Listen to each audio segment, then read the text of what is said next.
The rain pelted my face as I stood frozen, staring at the crumpled papers in my trembling hands. My entire world had just imploded in the span of 15 minutes. Right after we buried Mom. I'm Callie, and until today, I thought I knew exactly who I was. Daughter of Sylvia Mackenzie, owner of Sweet Dreams Bakery, and someone who had just lost the most important person in her life to cancer. Now, according to my stepmother Linda, I was nobody. Your adoption papers were fake, she'd said, her voice as cold as the November wind whipping around us. You have no legal claim to anything. Here's your suitcase. I've packed what belongs to you. She dropped a small-wheeled suitcase at my feet, right there in the cemetery parking lot. That's impossible, I'd stammered, rain soaking through my black dress.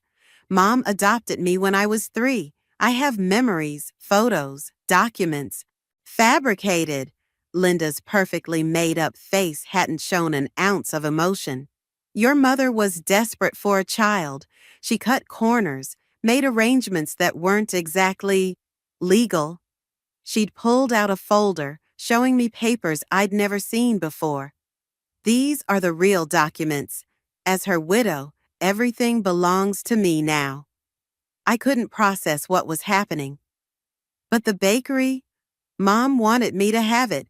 She told me, the bakery, the house, her savings, they're all mine now. Linda had smiled then, a small, cruel twist of her lips. You should be grateful I'm letting you take your clothes. Now, standing alone in the rain, I clutched Mom's last letter in my hand.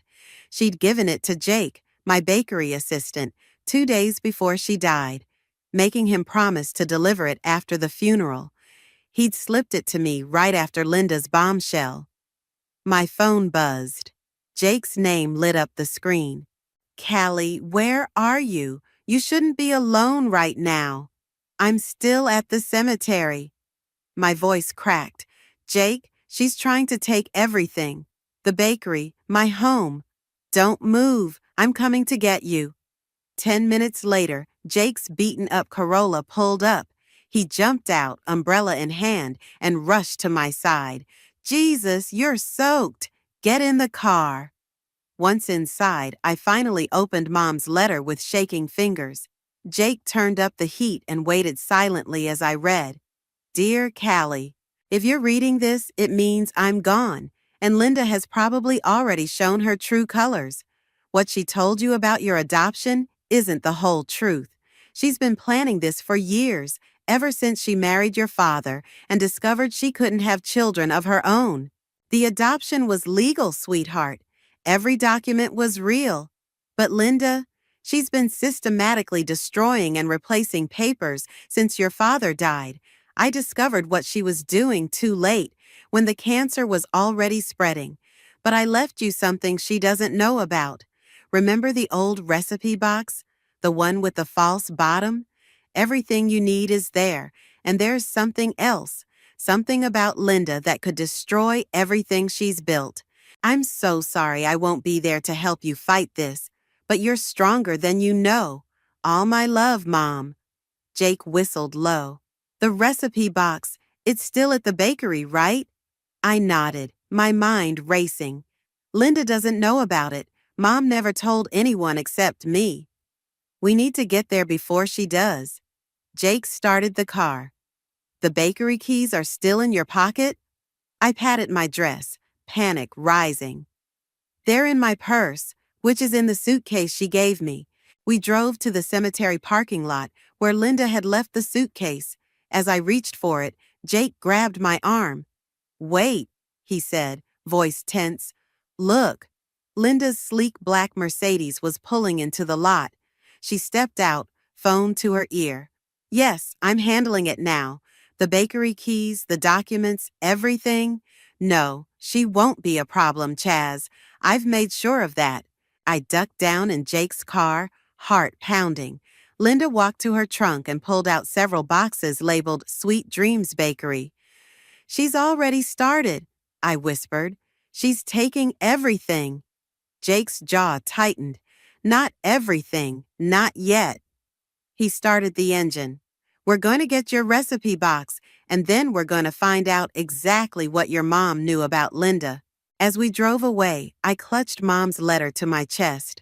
Linda thought she'd stripped away my identity, my inheritance, my whole life. But she'd made one crucial mistake. She didn't know about Mom's last gift to me, and I was going to use it to take back everything that was rightfully mine.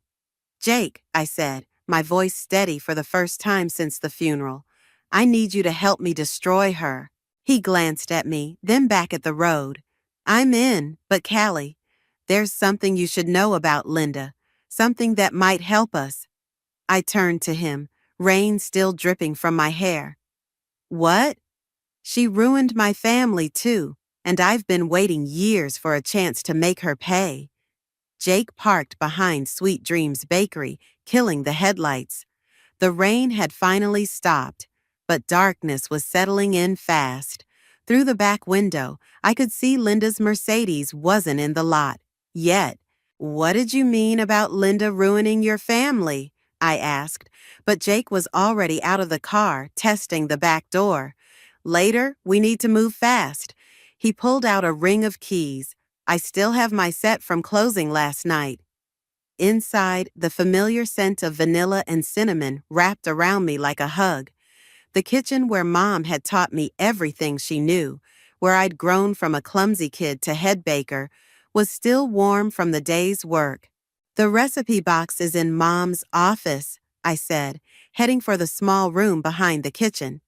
Jake, watch the front. I found the old wooden box right where it had always been, tucked behind Mom's ancient desktop computer. My hands trembled as I pressed the hidden catch on the bottom, just like Mom had shown me years ago. The false bottom popped open. Callie, Jake's urgent whisper carried from the front. Car pulling up. I grabbed everything from the hidden compartment, a USB drive, a thick envelope, and what looked like a journal, and shoved it all in my jacket pocket. The recipe box went back exactly as I'd found it. Footsteps clicked on the sidewalk outside. Back door, Jake mouthed, gesturing urgently. We slipped out just as the front door chimed. Through the window, I caught a glimpse of Linda and a man in an expensive suit entering the bakery. That's Chaz, Jake whispered as we crouched behind his car. The lawyer she was talking to earlier. My phone buzzed. Samantha, my best friend since kindergarten. I'd texted her earlier about Linda's bombshell. My place, I whispered to Jake. Sam's a paralegal. She can help us make sense of whatever Mom left. 20 minutes later, we were in Samantha's apartment. She took one look at my still damp funeral dress and disappeared into her bedroom, returning with sweats and a hoodie. Change, she ordered. Then we'll talk. When I emerged, Jake and Sam had coffee waiting. I pulled out everything from the hidden compartment. Start with the USB, Sam suggested, already booting up her laptop. The drive contained dozens of photos and documents. Sam clicked through them rapidly, her professional demeanor cracking as she realized what she was seeing. These are email exchanges between Linda and Chaz, she said, dating back 5 years, before your mom got sick. They were planning this, Callie. Look. The emails detailed everything. How Linda had discovered she couldn't have children. How she'd manipulated my father into changing his will, making her the primary beneficiary. How she'd systematically altered my adoption records after he died. Wait, Jake said suddenly, pointing at the screen. Go back one. Sam clicked backward. There was Linda's email address, and next to it, a name that made Jake go pale. That's my brother's email, he said quietly. Calvin. Your brother works with Linda? I asked. Jake ran a hand through his hair. Worked. Past tense. He was her personal assistant until 3 years ago, when she accused him of embezzlement. He lost everything, his reputation, his savings. He had to move across the country to start over. But he didn't do it, Sam said, reading further. According to these emails, Linda set him up. She needed someone to take the fall for money she was moving around. That's why you took the job at the bakery, I realized. You were trying to get close to Linda. Jake nodded. I needed proof she framed Calvin, but I never found anything concrete. Well, now we have it. Sam was still scrolling. And that's not all. Callie, you need to see this. She opened the journal, Mom's diary. The last entry was dated just days before she died. Linda came today, thinking I was too weak to understand what she was saying. She admitted everything. How she's been planning to take the bakery since she married Richard. How she destroyed the original adoption papers. She thinks she's won. But she doesn't know I've been recording our conversations. The tapes are with everything else. Use them wisely, my dear girl. And remember, the biggest secret isn't about the bakery at all. It's about who Linda really is and what she did 29 years ago. The entry ended there. The tapes must be in this envelope, I said, reaching for it. Before I could open it, my phone buzzed with a text from an unknown number. I know you were at the bakery tonight. Meet me tomorrow at noon at Carter's Cafe. Come alone, or I start the paperwork to seize the bakery immediately. Linda. Don't go, Jake said immediately. It's a trap. No, Sam countered, her eyes gleaming. Go, but not alone. We'll be there too, recording everything. And Callie? She held up the envelope. Let's listen to these tapes first. Tomorrow you're going in armed with everything we know. I looked at the text again, anger and determination coursing through me. Linda thinks she's calling the shots, but Mom made sure I'd be ready for this fight. And you're not fighting alone, Jake added quietly. For the first time since the funeral, I felt a spark of hope. Linda had no idea what was coming. Carter's Cafe was packed for the lunch rush when I walked in at exactly noon. Linda sat at a corner table, perfectly poised in her designer suit, a untouched cappuccino in front of her. Right on time, she said as I sat down. I assume you've had time to process our conversation from yesterday. Sam and Jake were at separate tables, looking like any other customers. Sam's phone was recording everything, while Jake nursed a coffee near the emergency exit. Process?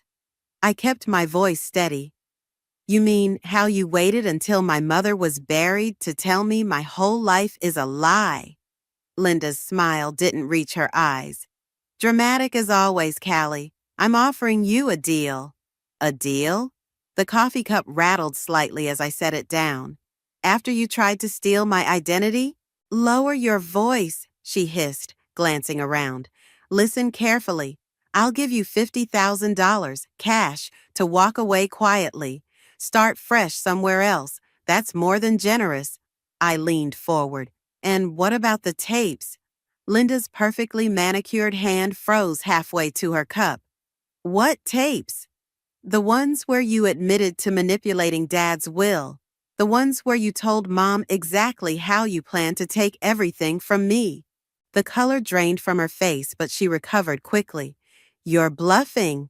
Want to bet? I pulled out my phone and played a short clip. Linda's voice crystal clear. Once Sylvia's gone, I'll make sure that little charity case never sees a penny of what's rightfully mine. Linda's eyes darted to the exits. Where did you get that? Mom was smarter than you gave her credit for. I stopped the recording. She knew what you were planning. She left evidence. Evidence of what, exactly? A new voice cut in. Chaz, Linda's lawyer, slid into the seat next to her. Because making illegal recordings could be problematic for you, Callie. I hadn't expected him. From the corner of my eye, I saw Jake tense. Not as problematic as fraud, I countered, or destroying legal documents, or embezzlement. Right, Linda.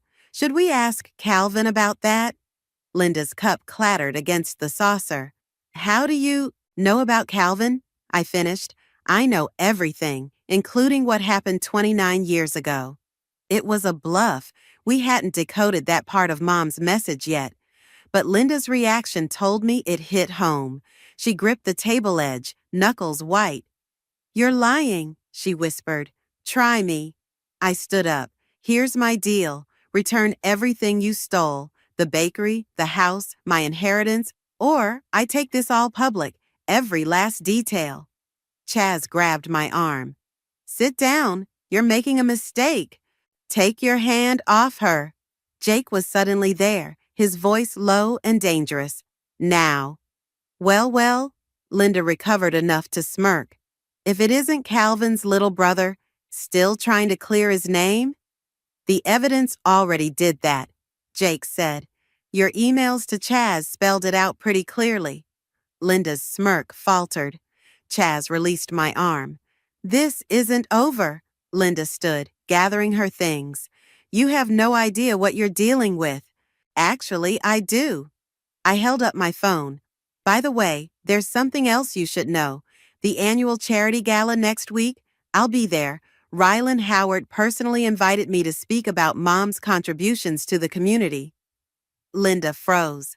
Rylan Howard was her biggest social connection, the key to her carefully cultivated high society image. You wouldn't dare, she breathed. Try me. You have until then to make this right. As Linda and Chaz hurried out, Sam slid into their vacant seats. Got it all on video. But Callie, that thing about speaking at the gala was a lie, I finished. But it gave me an idea. Rylan Howard hosts that gala every year. Mom always donated pastries. They loved her. And Linda desperately wants to be part of that crowd, Jake added. It's her whole identity. Exactly. I pulled out Mom's journal. We have 6 days to figure out what happened 29 years ago.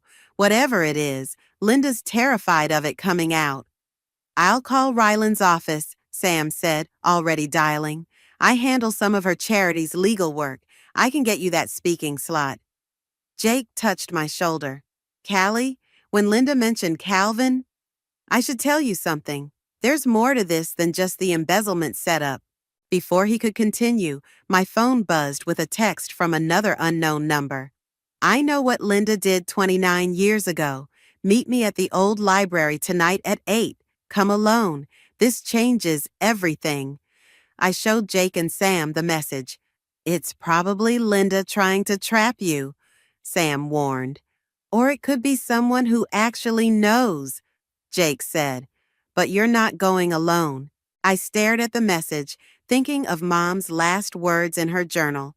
Whatever Linda's secret was, it was big enough to make her lose control at just the mention of it.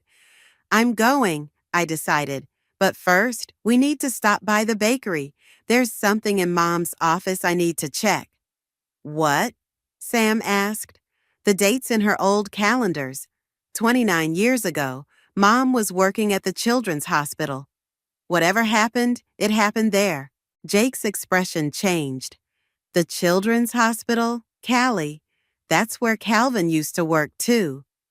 The old library loomed dark and imposing as I approached, its Gothic architecture casting long shadows in the streetlight.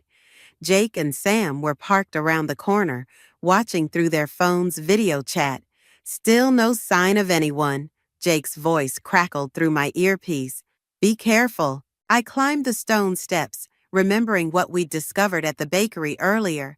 Mom's old calendar had shown multiple appointments at the children's hospital in the months before my adoption.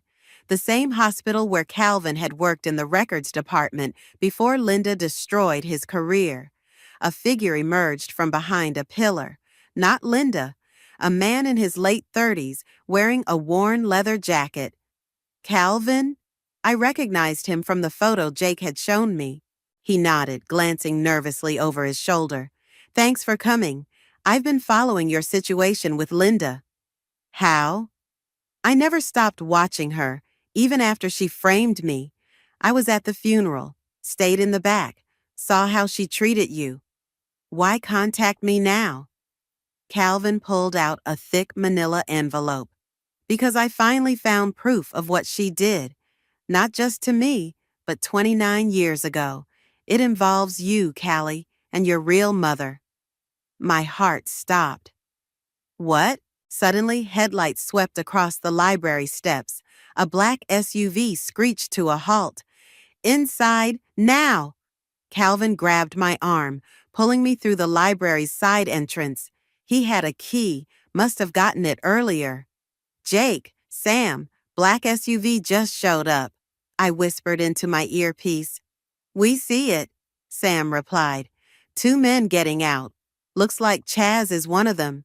Calvin led me through the darkened library, past towering shelves to a back office. Linda's been paying people to destroy records for years, he said, locking the door behind us. But I managed to save copies before she got to them. He spread documents across a desk, clicking on a small lamp. Look at this, hospital records from 29 years ago. Linda was a nurse there. A nurse? That was news to me. In the maternity ward, there was an incident, a baby swap. Two infants switched at birth. One died a few days later. Calvin's voice was grim. The hospital covered it up, but Linda was responsible. She'd been drinking on shift. My hands shook as I read the documents. Are you saying the baby that died wasn't supposed to be with those parents? Linda switched the infant's ID bracelets. She was about to be caught when your birth mother, went into early labor. Linda saw an opportunity. Heavy footsteps echoed through the library.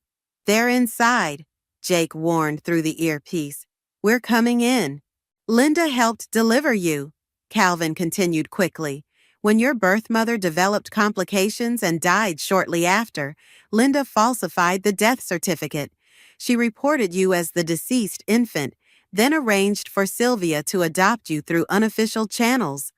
But why? My voice cracked.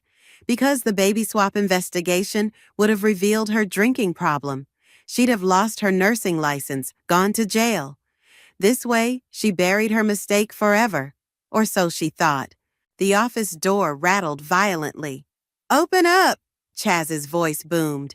Calvin, we know you're in there. Take these, Calvin shoved the envelope at me. There's a back door through that storage room. Go. What about you? I'll hold them off. Jake knows where to find me. Go. I slipped into the storage room just as the office door burst open. Through the crack, I saw Chaz and another man confronting Calvin. Those records were sealed, Chaz snarled. Like the records you helped Linda falsify? Calvin shot back. I heard scuffling, then Jake's voice.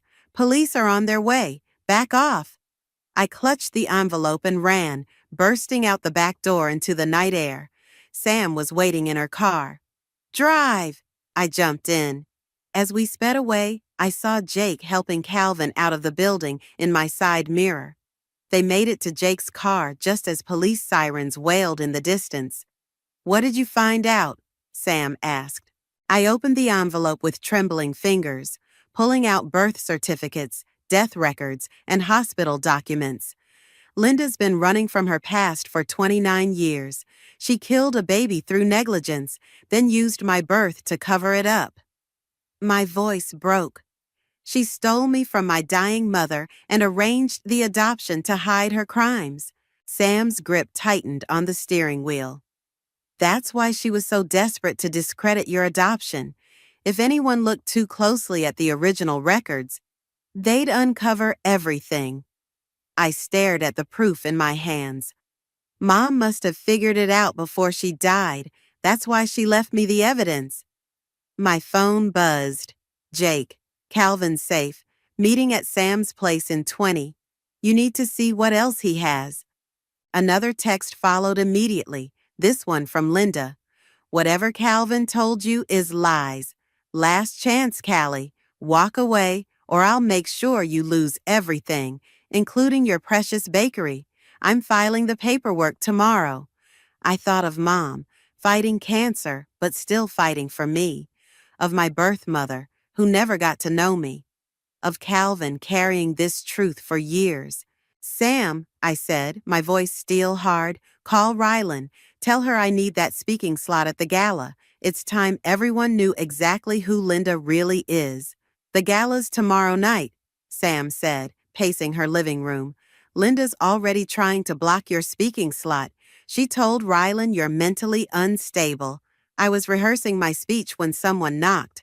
Jake opened the door to reveal Calvin, looking more composed than he had at the library. Linda's getting desperate, he said, dropping a new stack of papers on the coffee table. She just tried to access my old hospital records again. Too late, Jake smiled grimly. We already moved everything to a secure server. Calvin spread out the new documents. There's more. Remember how I said Linda had been drinking when she switched those babies? She was drinking with someone. He pointed to an old staff photo.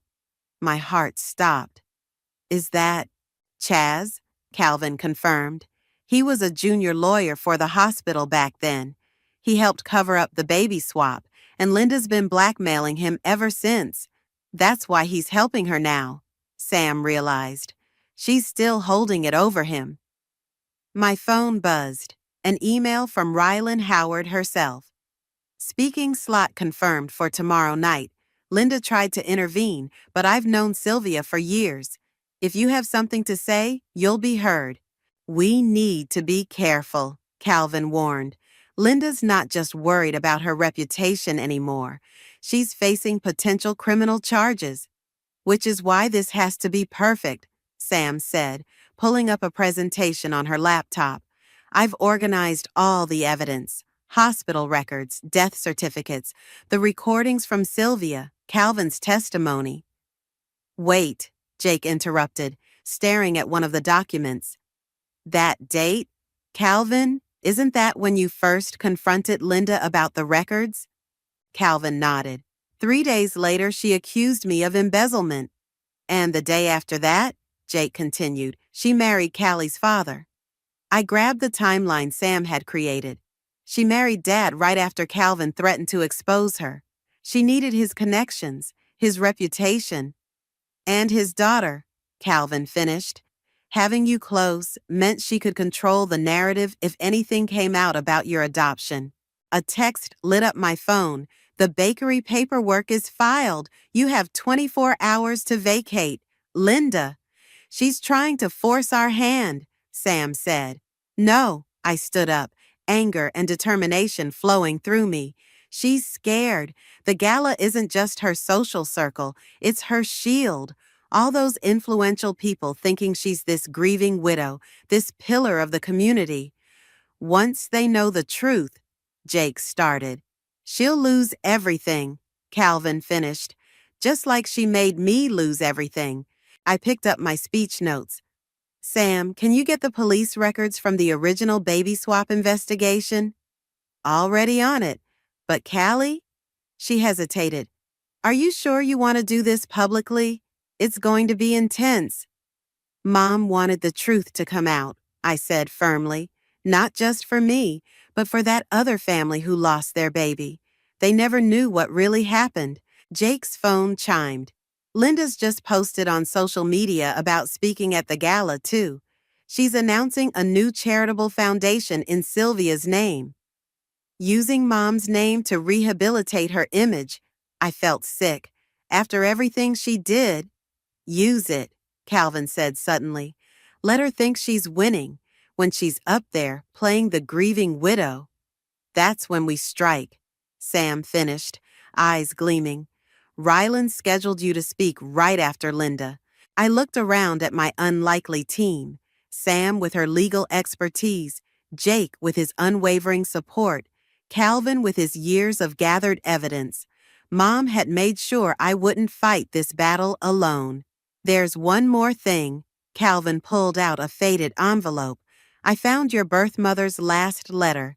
She wrote it knowing she wouldn't survive the complications. It was supposed to go to you, but Linda intercepted it. My hands trembled as I took it. I can't read this yet. After the gala, after Linda faces what she's done. Jake squeezed my shoulder. Whatever happens tomorrow night, we're all with you. Linda thinks she's untouchable, Sam added, but she's never faced someone with the truth on their side. My phone buzzed one final time. Another message from Linda. I know what you're planning. Remember, you're nobody. Just an abandoned child playing dress up in a life that was never yours. I thought of Mom's strength during her final days, of my birth mother's last letter, of all the lives Linda had destroyed to keep her secrets. Tomorrow night, I said, my voice steady, Linda learns what it means to lose everything she stole. And this time, Calvin added quietly, she won't be able to drink away her guilt. We worked through the night, perfecting every detail. By dawn, we were ready. The gala wasn't just about exposing Linda anymore. It was about justice for two mothers, a lost baby, and every life Linda had ruined to protect her secrets. The Grand Plaza Hotel's ballroom glittered with crystal chandeliers and society's elite. I adjusted my midnight blue dress, Mom's favorite, and watched Linda work the room, playing the grieving widow to perfection. Everything's ready, Sam whispered, elegant in her black cocktail dress. Calvin's in position by the emergency exit, and Jake's got the tech under control. I nodded, clutching my small purse containing the evidence we'd gathered. Across the room, Rylan Howard took the stage, her silver hair gleaming under the spotlights. Welcome to our annual charity gala, she began. Tonight, we honor those who've made our community stronger. First, please welcome Linda McKenzie, who's established a foundation in memory of her beloved Sylvia. The applause was polite as Linda ascended the stairs to the podium. She wore white, innocent as a dove. Sylvia was more than my husband's first wife, Linda's voice cracked perfectly. She was my dearest friend. That's why I'm announcing the Sylvia McKenzie Memorial Foundation for Children in Need. Jake appeared at my elbow. Live streams up. Local news is covering it. Linda continued, tears glistening. Sylvia's greatest joy was helping children.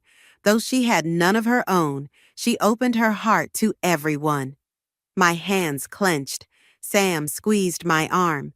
That's why I'm pledging $5 million, Linda announced, to help children find loving homes through legal adoption. The audience gasped appreciatively. I almost laughed at the irony. And now, Rylan returned to the podium. We have a surprise speaker. Callie McKenzie, Sylvia's daughter, would like to say a few words. Linda's perfect mask slipped for just a second. She hadn't expected me to actually show up. I walked to the stage, passing close enough to see Linda's knuckles whiten around her champagne glass. As I reached the podium, Jake dimmed the lights and activated the presentation screen behind me. Thank you, Rylan. Mom would have loved seeing everyone here tonight. I took a deep breath. She taught me that truth matters more than appearances. That's why I need to share something important. The first image appeared, the hospital staff photo showing Linda and Chaz 29 years ago. Before she was Linda McKenzie, socialite and philanthropist, she was Linda Wilson, nurse at Metropolitan Children's Hospital. Linda stood abruptly, but Rylan gestured for her to sit. In 1994, 2 babies were switched in that hospital. One died. The truth was covered up. I looked directly at Linda, by a nurse who'd been drinking on duty and a junior lawyer who helped hide the evidence. The next slides showed the hospital records, death certificates, and damning paperwork. The audience murmured, "That nurse then stole another baby, me, from a dying mother, arranged an illegal adoption, and spent decades destroying evidence of her crimes. This is slander." Linda shot to her feet. "She's mentally unstable." Actually, Calvin's voice rang out as he emerged from the crowd. "Everything she's saying is documented. I saved the records before you could destroy them all." "Calvin," Chaz stood up, face pale. "You disappeared. After Linda framed me for embezzlement?" Calvin smiled grimly. "I was gathering evidence, like the recordings of Linda admitting everything to Sylvia on her deathbed." Jake hit play.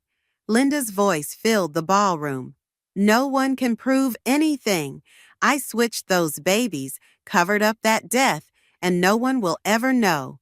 Sylvia, you're dying anyway. Why protect that charity case you call a daughter? The audience gasped. Linda lunged for the podium, but Sam stepped forward. I wouldn't, she said quietly. The police are already on their way. We sent them everything an hour ago. Linda spun toward the exit, but security blocked her path. She turned back to me, mascara running. You don't understand, she hissed. That baby died because of me. I couldn't face it, couldn't let anyone know. When your birth mother died in childbirth, it was my chance to make it right. By stealing me? My voice shook. By destroying every life that threatened your secret? I gave you a better life, Linda screamed. A proper family. No, I held up my birth mother's last letter. You stole my truth, just like you stole that other family's chance to mourn their real baby. Police officers entered the ballroom. Chaz tried to slip away but was quickly detained. Linda Mackenzie, an officer approached. You're under arrest for multiple counts of fraud, evidence tampering, and criminal negligence resulting in death. As they led Linda away, she locked eyes with me one last time. I did love you, she whispered, in my way. Save it for the judge, Sam said coldly. Rylan Howard took the podium again, visibly shaken. In light of these revelations, all foundation funds will be frozen pending investigation. I watched Linda disappear through the doors, her white dress stark against the officers' dark uniforms. Jake appeared beside me. You did it, he said softly. Both your moms would be proud. I touched the letter in my pocket, my birth mother's last words, still unread. Tomorrow, I said. Tonight, I need to call that other family. They deserve to know the truth about their baby. We'll do it together, Jake promised, taking my hand. For the first time since Mom's funeral, I felt truly free. Linda's web of lies had finally unraveled, and the truth, though painful, would finally bring healing. The morning after the gala, I sat in Sweet Dreams Bakery, my bakery again, surrounded by newspaper headlines about Linda's arrest. Jake brought over 2 steaming cups of coffee as Sam spread out the legal documents across our favorite table. Linda's facing serious jail time, Sam said, highlighting key sections. Chaz, too. They're both cooperating with investigators, trying to get lighter sentences. A gentle knock at the door made us look up. An elderly couple stood outside, Thomas and Marie, the parents of the baby who died 29 years ago. I'd called them last night after the gala. Jake let them in. Marie's eyes were red-rimmed, her husband's hand steady on her shoulder. Thank you for agreeing to meet us, Thomas said quietly. Would you like some coffee? Fresh pastries? I offered, trying to steady my voice. Marie shook her head, pulling out a worn photo album. We brought something for you. She opened to a page showing a tiny baby in a hospital bassinet. This is our daughter, our real daughter, the one we thought was ours. We'd like you to have this picture. My hands trembled as I took it. I'm so sorry you never knew the truth. We named her Hope, Marie whispered. All these years we thought she was ours. Finding out now that she belonged to another family, that our actual baby. She couldn't continue. The police found the other family, Sam said gently. They're flying in tomorrow. Would you like to meet them? Thomas nodded, tears in his eyes. We'd like that, to know about our real daughter's final days. The bell chimed again. Calvin entered carrying more files. The hospital board is launching a full investigation, he reported. They're implementing new security measures for the maternity ward. Linda's actions are changing policies nationwide. Small comfort, Thomas muttered, but Marie touched his arm. No, she said. It means other families won't suffer like we did. That matters. My phone buzzed, a message from the detention center. Linda was requesting to see me. You don't have to go. Jake said, reading over my shoulder. I know. I looked at Marie and Thomas, at their grace in the face of devastating truth. But I need to. An hour later, I sat across from Linda in the visiting room. Her designer clothes were replaced by a dull jumpsuit, her perfect makeup gone. You look like her, Linda said abruptly. Who? Your birth mother. Sarah was her name. She was so young, so alone. I thought, Linda's hands twisted together. I thought giving you to Sylvia would make up for what I'd done to Hope. You didn't have that right, I said quietly. You played God with people's lives. I know. For the first time, Linda's voice held real remorse. After that first mistake, after Hope died, I started drinking more. When Sarah died in childbirth, I saw a chance to fix things, give you a better life than she could have. But you never stopped lying. You tried to take everything from me because I couldn't face the truth. Linda's shoulders slumped. When your father died, when Sylvia got sick, I convinced myself I deserved it all. The money, the bakery, the reputation. I'd given you a good life, hadn't I? Mom gave me a good life, I corrected her. You just tried to steal it. Linda nodded slowly. I know that now. The police found Sarah's family, your biological grandparents. They want to meet you. My heart skipped. Why are you telling me this? Because you deserve to know them, and because... She pulled out an envelope. This was in my personal files. It's your original birth certificate. Sarah named you Grace. I took the envelope but didn't open it. Thank you for this, but it doesn't change what you did. I know, Linda's eyes filled with tears. I'll be pleading guilty to all charges. It's time I paid for my choices. Back at the bakery, I found Jake waiting. Without a word, he pulled me into a hug. You okay? He asked softly. I will be. I showed him the envelope. My birth mother named me Grace. Beautiful name, he said. But you know what? You're still Callie to me, the strongest, most graceful person I know. Sam burst in, waving her phone. The court-approved emergency reinstatement of your ownership. The bakery's officially yours again. I looked around at the warm, familiar space where Mom had taught me everything about baking and life. At the corner table where she'd told me stories about my adoption. Stories she'd believed were true. At the kitchen where she'd shown me how to turn flour and sugar into something magical. Grace was my beginning, I said slowly, but Callie is who I became, thanks to Mom, my real mom, Sylvia. Jake squeezed my hand. Want to read your birth mother's letter now? I touched the worn envelope in my pocket, Sarah's last words to her baby Grace. Yes, I decided. It's time to know all of my truth. As the afternoon sun streamed through the bakery windows, I opened the letter, ready to embrace every part of who I was. Grace and Callie, Sarah and Sylvia's daughter, a child of both loss and love. The autumn breeze carried the scent of fresh bread through the open bakery doors as I arranged a special display of cinnamon rolls, Sarah's recipe, as it turned out. Her letter had revealed she'd been a baker, too, working at a small cafe until complications in her pregnancy forced her to stop. The bell chimed. My biological grandparents, Robert and Diana, entered carrying a familiar wooden box. We found more of Sarah's recipes, Diana said, setting the box on the counter. She would have loved seeing you continue her passion. Perfect timing, I smiled, pulling out a tray of pastries. I just finished testing her orange cardamom rolls. The door chimed again. Thomas and Marie entered with the family whose baby they'd raised, Hope's biological parents. Over the past weeks, the two families had formed an unexpected bond, sharing memories and photos, healing together. Smells like heaven in here, Thomas said, hugging me. They'd become regular fixtures at the bakery, finding comfort in our shared connection to the truth.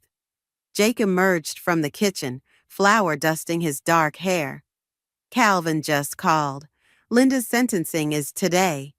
I nodded, trying to stay focused on arranging pastries. Sam had texted earlier. Linda was facing 15 years, Chaz 12. The evidence was overwhelming, their guilty pleas a formality. You don't have to go, Robert said gently.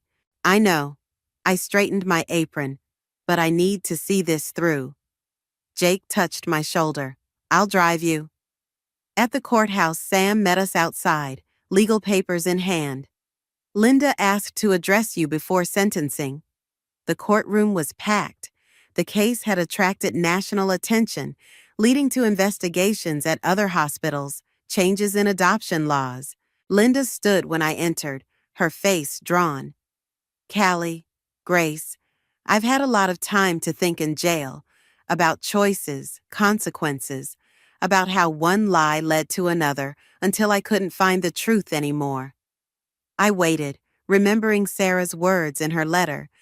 My dearest Grace, whatever life brings you, choose truth.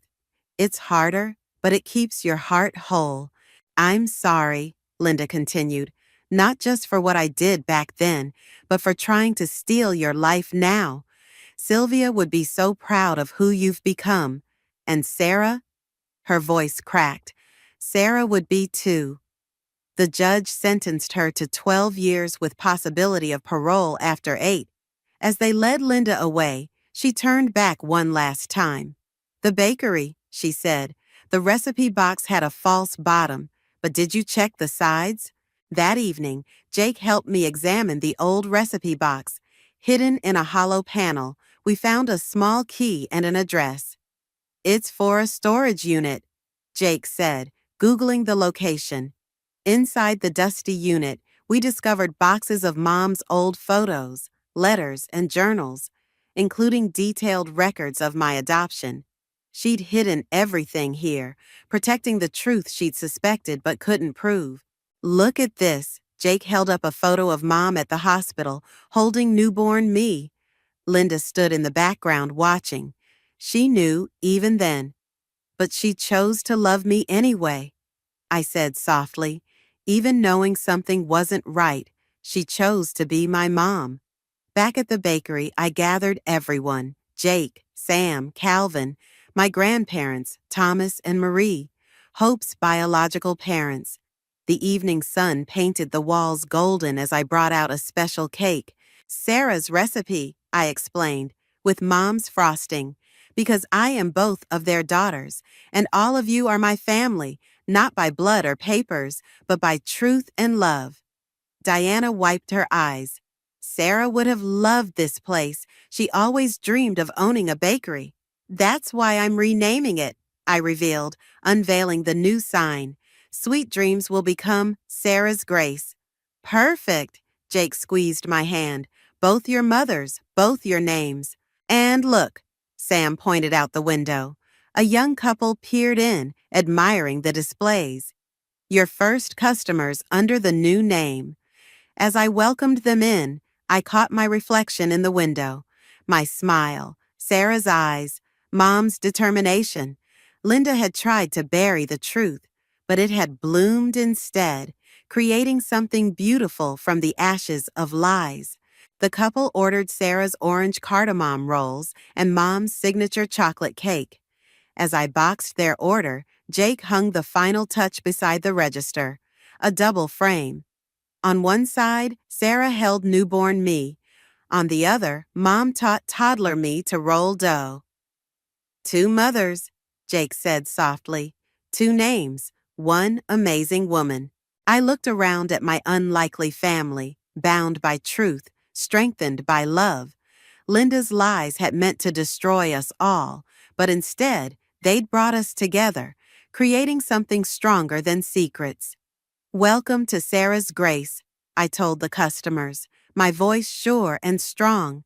Everything here is baked with love and truth. Outside, the new sign caught the last rays of sunlight, glowing like a promise kept, a legacy honored, a truth finally set free.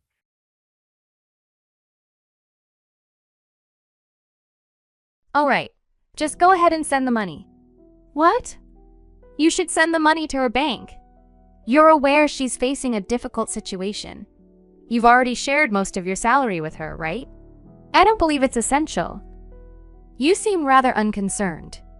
I'm Ava, 29 years old, employed at a tax accountant's office in a tall building.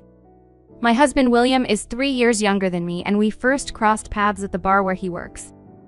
Our initial encounter happened in the workplace, and from there, we built a friendship that eventually led to a year of dating before tying the knot. William's upbringing was vastly different from mine. He spent his early years in an institution without a father figure.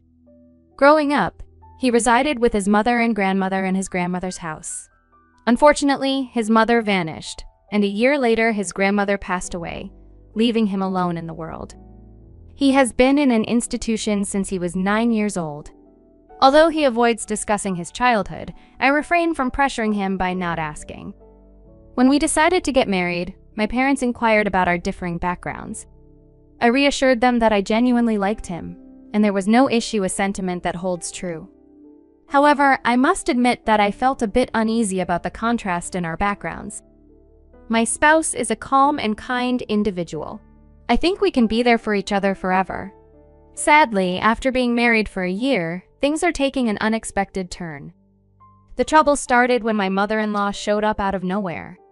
The reunion was quite emotional, with my husband and her shedding tears dramatically. Yet, when I witnessed their tearful moment at our apartment entrance, it didn't tug at my heartstrings. Instead, I perceived her as a somewhat self-centered mother. I apologize for the long absence. I faced financial challenges and didn't want to burden you with them. I've been looking for you for a while. It was hard to share, especially after losing my house. Nevertheless, I'm relieved to have found you at last. Likewise, my husband seemed genuinely happy to reunite with his mother. However, she left him during a critical moment for me. She seems like an irresponsible mother. If she was dealing with debt collectors, why wouldn't she be concerned about it when she left home, leaving her child and mother behind? If something as serious as this occurred, William wouldn't have easily forgotten. It's puzzling to me. The only scenario that comes to mind is that my mother-in-law was being chased by someone and left her child behind. She dyed her hair blonde and put on a short skirt that seems a bit youthful for her age. Her top has a low neckline, and her voice suggests she might drink quite a bit. I made a mental note not to judge others solely by how they look. William appeared genuinely delighted to see her, and I chose to share in their happiness, wishing their reunion brings them joy. That's what I reminded myself firmly. It was nice meeting her today, and I'm excited about the prospect of seeing her again. I believe it will happen. Grateful for the conversation, she paused and shared doubts about coming back. When questioned, she explained her current lack of a permanent home. Recognizing her difficult situation, I felt empathy. William, on the other hand, appeared worried, and I sensed a potential awkwardness. I reminded myself not to judge her sudden revelation. It might seem unconventional, but her unexpected departure may not have a straightforward explanation. Luna, who is William's dad, seemed unsure whether to show disapproval or understanding. He saw the tough situation and silently begged for understanding with his eyes. Even though I felt uneasy, I realized there was no proof of any intentional harm. Maybe my doubts were unwarranted. I shared a confirming look with William, silently deciding to offer assistance.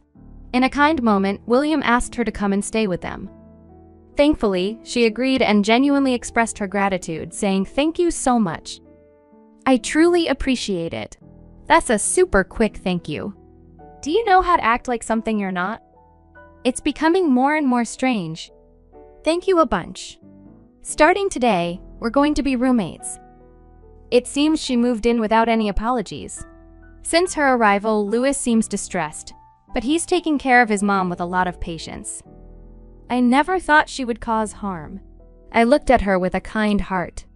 I thought William might be trying to fulfill something he missed out on in his childhood.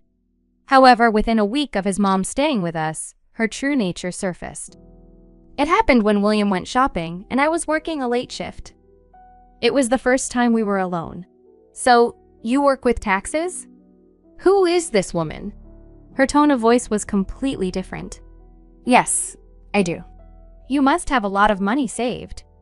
I dislike this talk. Your tone changes when William isn't around.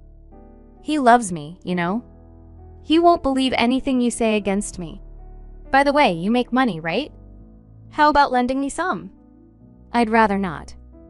Come on. Someone with your income should help those in need like me. It's economic sense.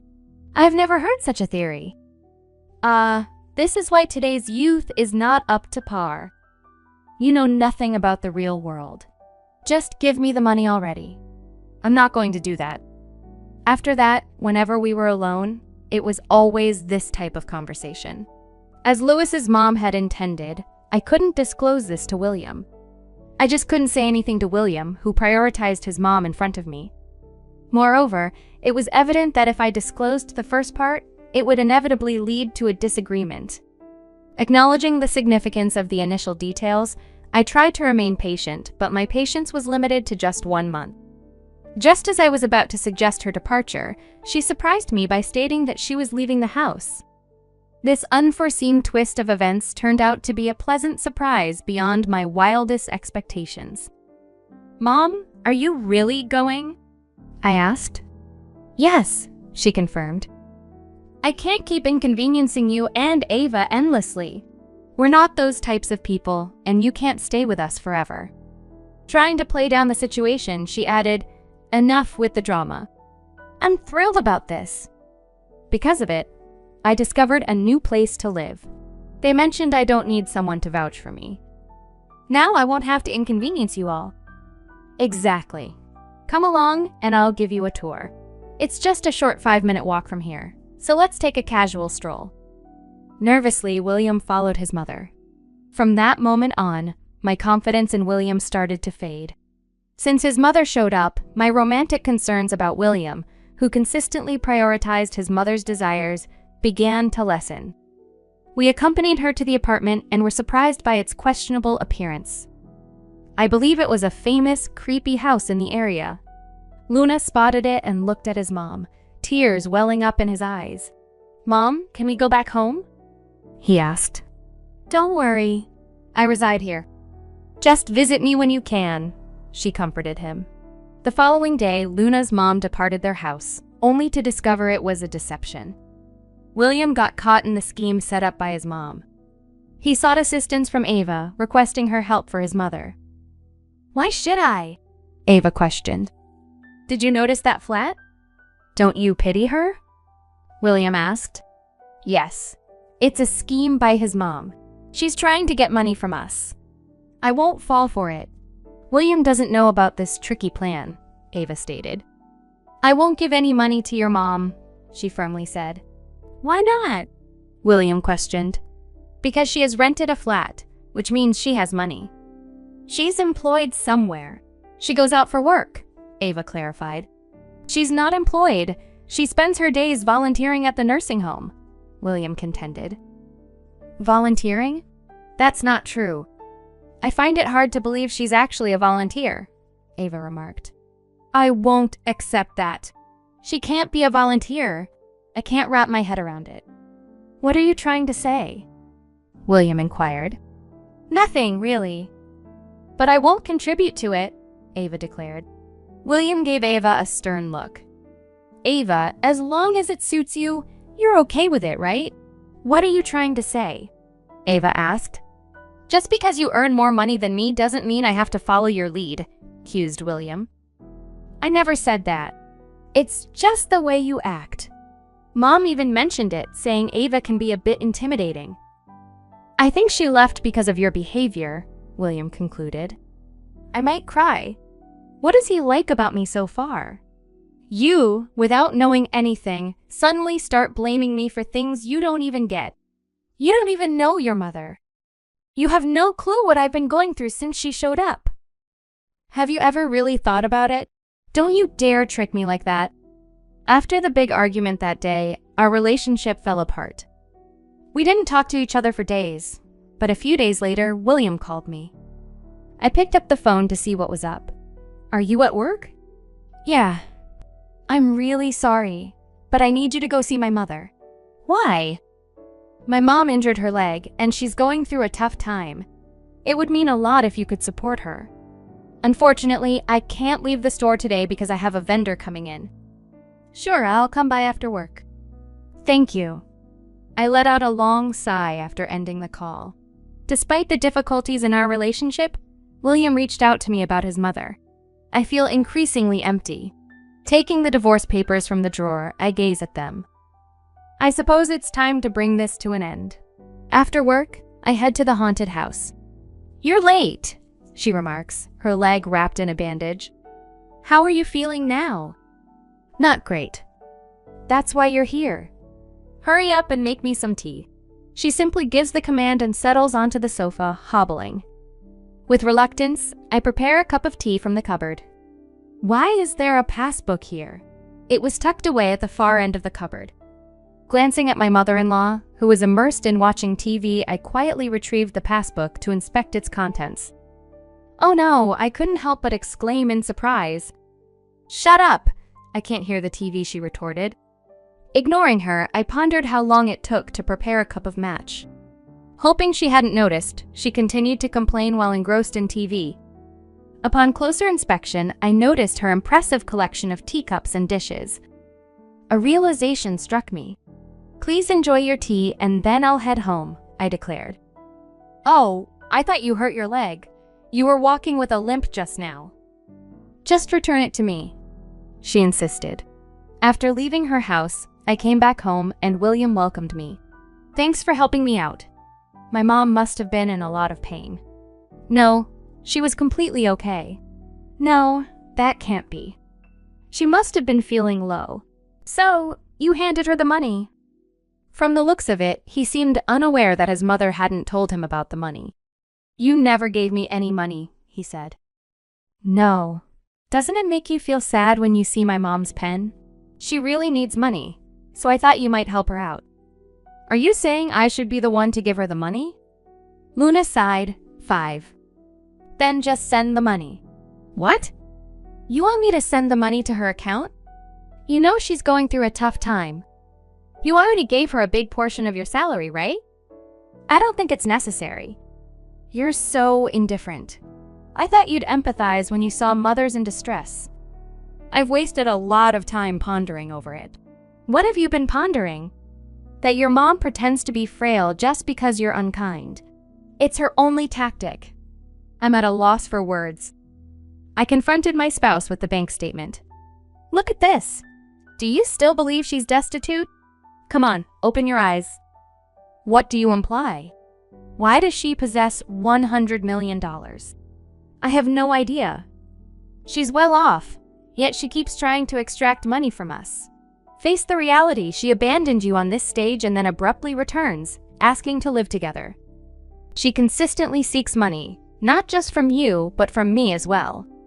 Even when you're not around, she's requesting money from me. Why do you think she deserves your protection? She's nothing more than a schemer. If you still want to defend your mother, I won't say a lot, but I think we should consider getting a divorce. I'm feeling exhausted about the situation. There's a lack of trust between us, and it seems like there's an effort to control or influence me. I've noticed some similarities between you and your mother, both residing in a less than ideal home and seeking financial support from me. It feels like there's a resemblance in your behaviors. I might have overlooked something I intended to mention, but that's fine. I'm confident. I can't grasp why my husband had so much trust in his mother. He patiently waited for her for a considerable amount of time. I couldn't muster the courage to inform him that he is not cherished and is being exploited. Following that, my husband and I split up. I didn't get any financial support. That was the final act of kindness. I couldn't accept money from him after his dear mother deceived him into giving away his money. And, naturally, there was no portion of the shared property for me. We decided to maintain our own savings. After a month, William waited for me outside my workplace. I urged him to express his intentions while he stood there.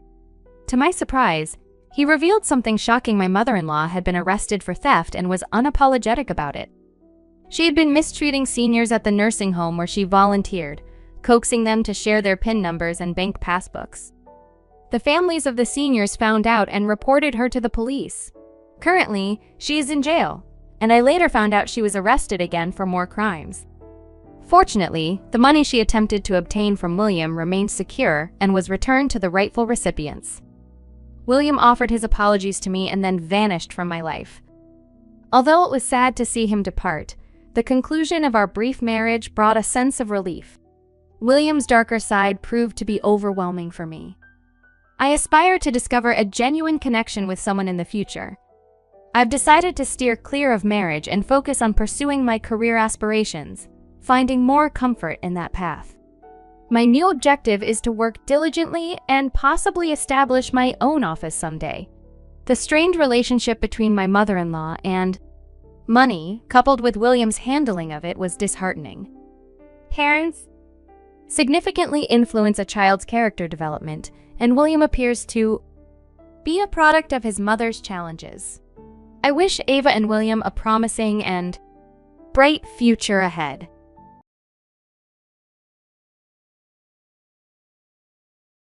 My name is Evelyn, a full-time homemaker. Besides looking after my 2 kids, I also care for my husband who has been paralyzed for 5 years. He suffered a heat stroke while working as a field engineer. One day, he passed out on duty in an open field with a scorching heat index. Collapsing from the extreme conditions, he fell hard from the top of a 1-story building. Fortunately, he was rushed to the hospital immediately, but it marked the most devastating day of my life. Receiving that phone call, my body trembled. The news was hard to believe, and the uncertainty of my husband's future was overwhelming. Rushing to the hospital, I found my mother-in-law already there, panicking and being hysterical. "Calm down, Camilla. Everything will be okay," I reassured her. "Calm down? My son is in critical condition, and you're telling me to calm down. Are you insane?" she shouted at me. I wasn't surprised. I had grown accustomed to her attitude. Whether it's shouting or nagging, I've learned not to let it bother me. There are times when I want to speak up, but I choose to be the bigger person and keep my mouth shut instead. My husband spent almost 3 weeks in the hospital. During the first week, I stayed by his side, looking after all his needs because, of course, he's my husband, and I want to be there for him when he needs me. However, in the second week, my mother-in-law insisted that she should take charge. She said I should go back to work to save money for potential medical bills if he needs a longer stay in the hospital. I agreed initially, telling her it's okay for me not to work because I need to be present during my husband's recovery. But she was determined that I must go. "The doctor says he's stable now. Don't worry, I'll take care of him. You can go to work tomorrow. I've already informed our boss and taken a leave of absence. He understands my situation," she reassured. I was surprised by her response this time. I explained that I have a 3-week work leave, and my boss said it's fine for me to stay with my husband. "No, you have to work too," she insisted. This caught me off guard. Why was she so upset? But I already arranged for a 3-week work leave and my boss approved it, so I should stay with my husband. I had no option but to go along with her, thinking maybe she wanted some alone time with her son or was genuinely worried about the finances. The next day, I went to the office, pouring all my time and energy into my work. My coworkers were surprised to see me at work, knowing the critical condition of my husband. I explained that I needed to work extra hard for financial reasons. Luckily, my boss was kind enough to grant me a higher pay this month to cover the hospital bills and everything needed for my husband's recovery. After numerous tests, the doctor delivered the news that half of my husband's body was paralyzed due to a dramatic fall. The doctor assured that there was still hope for recovery. "Thank you, doctor. I'm Isla's mother, and I appreciate all you're doing to improve his condition. Please do everything you can." I expressed my gratitude. I didn't catch much of the doctor's report, especially the last part, as my mother-in-law interrupted. One thing was certain. My husband was now paralyzed and would be bedridden for the rest of his life. My heart sank. I couldn't believe he had to endure such suffering. I didn't want to see him in this condition. My mother-in-law insisted on staying with us, wanting to personally care for her son while I continued to work. While her intentions were honest and considerate, I hesitated to inconvenience my mother-in-law, especially as she's getting older. Affording a personal caregiver was within our means, but she insisted on taking care of him herself. As soon as my husband was discharged, my mother-in-law moved in with us, and it's been 5 years since his terrible accident. Despite all the necessary interventions and therapies to aid his recovery, progress seemed elusive. I focused on earning money for the family, covering my husband's medical expenses. During therapy sessions and medical interventions, my mother-in-law accompanied my husband. After each session, I would inquire about his progress and health, but her responses remained disheartening. "Well, same as last time, no progress, no improvement," she would say. We continued the same routine for 5 years, and it seemed impossible that there was still no sign of recovery. I began to question whether it was the doctor's fault or if my mother-in-law was hiding something. I don't want to harbor negative thoughts about her, but I couldn't help it. As a family, I resolved not to think poorly of her. One weekend, I asked my mother-in-law if I could take over the caregiving shift for my husband. Sitting beside him, witnessing his struggle with paralysis, my heart ached. This feeling intensified with each passing day, as if I were in a constant battle that I couldn't seem to win. I made an effort to communicate with him, sharing details of my day and reminiscing about significant memories, even though he couldn't fully comprehend. I wanted him to know that he was still special to me, still my husband. Weekly, I stared at him lying on the bed, unable to walk or talk. The hope of his recovery seemed to slip away. During these challenging times, my mother-in-law appeared to be our pillar of strength, holding us together. Yet beneath the surface, a sense of suspicion began to creep into my mind, a gut feeling suggesting that something was amiss. There was this one time when I came home earlier than usual. I quickly went to my husband's bedroom to check on him. Right before entering, I overheard my mother-in-law talking to someone. If I'm not mistaken, I heard my husband's voice too. They were having a conversation, so I hurried to the door. When I tried to open it, I found it locked. Despite my attempts to force it open by holding the knob and knocking, it took my mother-in-law 4 minutes to finally unlock it.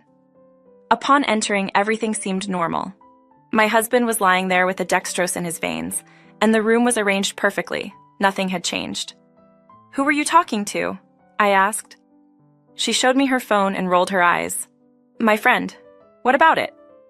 I sighed and proceeded to attend to my husband. I didn't want to deal with her strange behavior anymore. There were instances when my mother-in-law insisted on taking complete control of my husband's care, not allowing me to tend to him or accompany him to medical appointments. Her possessiveness and protectiveness raised red flags, and I couldn't shake the feeling that something was off. "Camilla, I can take care of Isla. I want to be the one to help him with his daily activities. Please let me take care of my husband." "Evelyn, I appreciate your intentions, but I've been looking after Isla for a while now. I know what's best for him. I understand you've been helping him, but I want to be more involved. It's my duty as his wife," I explained. My mother-in-law's expression turned cold, and she stepped closer, lowering her voice. "You don't understand, Evelyn. I know what Isla needs. Trust me, I am doing everything in his best interest." Though frustration bubbled up within me, I remained composed. "I appreciate your help, but I want to be an active participant in Isla's care. I want to take him to therapy and medical consultations. I want to be there for him." Her eyes narrowed, suspicion evident in every word. "Why are you insisting on being involved, Evelyn? Are you trying to control everything? I'm the one who has been taking care of him, sacrificing my own time and energy." My heart sank, hurt by her accusations. Why is she being so rude? This is my husband we're talking about. I am not trying to control anything, Camilla. I just want to support my husband. I love him, and I want to be there for him in every possible way. Frustrated, I ended up on the ground from the force. "He's my son, and you're just an outsider, so don't keep telling me. I don't care about who you are or what you want to do. He's my husband, and I feel the need to have control over everything, decisions and actions alike. As his wife, I believe I should be consulted on everything related to my husband's recovery. However, it seems like I'm treated as nothing more than a display, an outcast. I choose to remain silent and leave her on the spot. She's becoming increasingly possessive and seems a bit unhinged. I sensed from the beginning that I couldn't trust her. She doesn't share crucial medical information with me. Not a single doctor's report reaches me because my mother-in-law refuses to provide anything. Feeling that something was happening behind my back, one fine Sunday afternoon, driven by my gut instinct, I decided to take matters into my own hands. Discreetly, I installed a hidden camera in my husband's bedroom, hoping to uncover the truth behind my mother-in-law's peculiar behavior. I set up the hidden camera while my mother-in-law and husband were on their usual afternoon stroll in the garden, with him in a wheelchair. I cleverly hid it in a spot where they wouldn't notice. Leaving it there for a week, I eagerly awaited the moment to review the footage, hoping to unveil the secrets hidden within. On a day when my mother-in-law took my husband to the hospital for another therapy session, I had a gut feeling that something wasn't right. After giving them the money for the session payment, they promptly left. I insisted on driving them, but as usual, she refused, making it the perfect chance for me to finally check the recordings. My heart raced with anticipation as I watched the footage. My world shattered around me and I covered my mouth in shock. There's no way this is real. I closely examined the footage, and there he was, my supposedly paralyzed husband, walking and talking effortlessly with his mother. My heart started beating fast, and my entire body trembled nervously. I never thought my husband would be involved in such deception. Out of all the people, it had to be him. They pretended everything was normal whenever I wasn't around. The shock and disbelief hit me hard, and tears filled my eyes. How could they trick me like this? Thankfully, the hidden camera also captured their voices, and I could listen to their conversations. It's painful to absorb everything they discussed. As I heard their words, each one felt like a sharp knife piercing my heart. I discovered that my husband had been cured within the first 5 months of therapy, and they played me for a fool. To make matters worse, I overheard another heart-wrenching conversation. "Did you transfer the money from Dino's account to our secret business account?" My son replied, "Yes, I've been doing it regularly. She won't suspect a thing." My husband smirked and chuckled, saying, "Excellent! She works so hard, oblivious to our plans. Soon we'll have everything we want." They've been using my money for their gain, plotting behind my back. This is the most heartbreaking betrayal. In the footage, my husband laughed evilly, successfully portraying himself as a helpless victim. Evelyn fell for it completely, and my mother-in-law reveled in their deceitful victory. Unbeknownst to them, even though they seemed loyal to my mother-in-law, they were quietly scheming to break free. Break free? They're taking my money and making fun of my commitment. I won't allow them to escape without consequences. I keep watching, recording their guilty talk with the hidden camera. Once our undercover business succeeds, we'll leave Evelyn with nothing, and she'll finally realize she's been fooled. His mother agreed, and our partnership in wrongdoing grew stronger with each word. "Oh, my son, it's so exciting to be partners in crime. Our secret will stay hidden, and Evelyn will pay for her naivety." Tears filled my eyes as the extent of their betrayal became clear. I'm determined not to let them take advantage of me any longer. I'll expose their lies and take back what's rightfully mine. As the truth unfolded before me, another shocking realization hit me. The money I worked hard to earn for my husband's medical expenses had been wasted on their secret project. This hurt the most. They used my money to build a business right under my nose. I thought it was going towards my husband's well-being. No wonder he wasn't recovering despite all the sessions. This explains why my mother-in-law insisted on taking care of her son and kept me away. I was very determined to collect solid evidence, and I mustered the courage to visit the hidden business spot, which turned out to be a fortunate decision. They shared the location in one of their talks, and I quickly noted it down. Without delay, I went there and was surprised to find construction still in progress. Armed with my phone, I discreetly took pictures, capturing evidence of their lies and betrayal. These photos would be proof of their wrongdoing, but my anger and desire for justice pushed me further.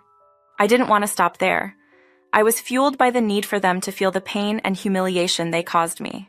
So I carefully plotted my revenge, using my upcoming birthday party as the stage. Their wickedness shouldn't succeed. I wanted everyone, including my husband and mother-in-law, to know the truth. The day came, and I welcomed my guests with a smile, concealing the storm about to be unleashed. Now I couldn't look at my husband with worry and pity. He sat in that wheelchair devoid of remorse or guilt. I was eager to reveal their deceit. As the party unfolded, I took center stage and gathered everyone's attention. "Thank you all for joining tonight to celebrate my birthday. It means the world to me." The guests cheered, showing their love and support with a resounding applause. Before we continued the festivities, I had a special surprise to share. My eyes focused on my husband and his mother, standing beside each other, attempting to maintain their composed facade, their fake act. I've been working on something dear to me, and tonight, I want to share it with all of you. This success is meant to be celebrated with those who hold a special place in my heart, which is all of you. Lifting a large covered frame, I dramatically unveiled the cloth, exposing a picture of my husband and mother-in-law's secret business. With excitement, I smiled at everyone. Ladies and gentlemen, I present to you my latest venture. This will be my new business, and I'm thrilled to invite you all to the grand opening next week. The guests cheered and congratulated me, while the shock on my husband's and mother-in-law's faces was priceless. Their carefully constructed facade crumbled before the eyes of our friends and family. In a fit of rage, my husband stood up from his wheelchair and shouted, "That's mine!" Everyone in the venue gasped, some bewildered and shocked. My supposedly paralyzed husband stood and yelled, leaving the guests silent with widened eyes in disbelief. "Oh, hence, you're mistaken. This is my business, and you used all my money, don't forget. Throughout this time, both you and your mother were playing games with me. You deceived me by pretending to be paralyzed, but all along, you were already healed. And now, you've revealed your secret." The room buzzed with murmurs and whispers as people began connecting the dots, realizing the deception they were unknowingly a part of. "Wait a minute, your hands aren't paralyzed. You and my mother-in-law have been misleading us this entire time." My mother-in-law panicked and tried to regain control of the situation. "It's not what you think. There's an explanation for all of this," she pleaded. I dismissed her plea, saying, "Save your explanation. Your lies and deceit have been exposed." I pulled out a folder from behind the stage, revealing several pictures that showcased the secret business dealings, the money, and their collaboration. "Look at these pictures, everyone. This is the truth they hid from us. They used my hard-earned money to build this business behind my back," I declared. The guests examined the incriminating evidence, and anger and disappointment were evident on their faces. "I can't believe they took advantage of your trust, Evelyn. They manipulated all of us, and they should be ashamed," I added. My husband couldn't control his anger anymore. Forgetting his act, he started walking, no longer pretending to be paralyzed. The room fell silent, and shock painted expressions on their faces. "It was all her idea. My mother made me do it," I explained, looking at his hands with a mix of sadness and anger. "I trusted you, and we were supposed to face this challenge together." The guests around me offered their support and sympathy. Both my husband and mother-in-law had to face the consequences of their actions. They pleaded for forgiveness as their deceit unraveled in front of everyone. My husband went to his knees, covering his face with tears and guilt, while my mother-in-law, proud and egotistical, stood her ground. In that instant, I took back control and cut all connections with them. I claimed the house and the business, taking charge of my life once more. Departing from the venue without uttering a word, I stated firmly, "I've had my fill of your betrayals." Their deeds had repercussions, and I banished them from my life for good. Advancing, free from their deceit and influence, I concentrated on reconstructing my life and seeking joy. The wounds they inflicted would need time to mend, but I was resolute in leaving the past behind and embracing a future marked by truth and genuineness.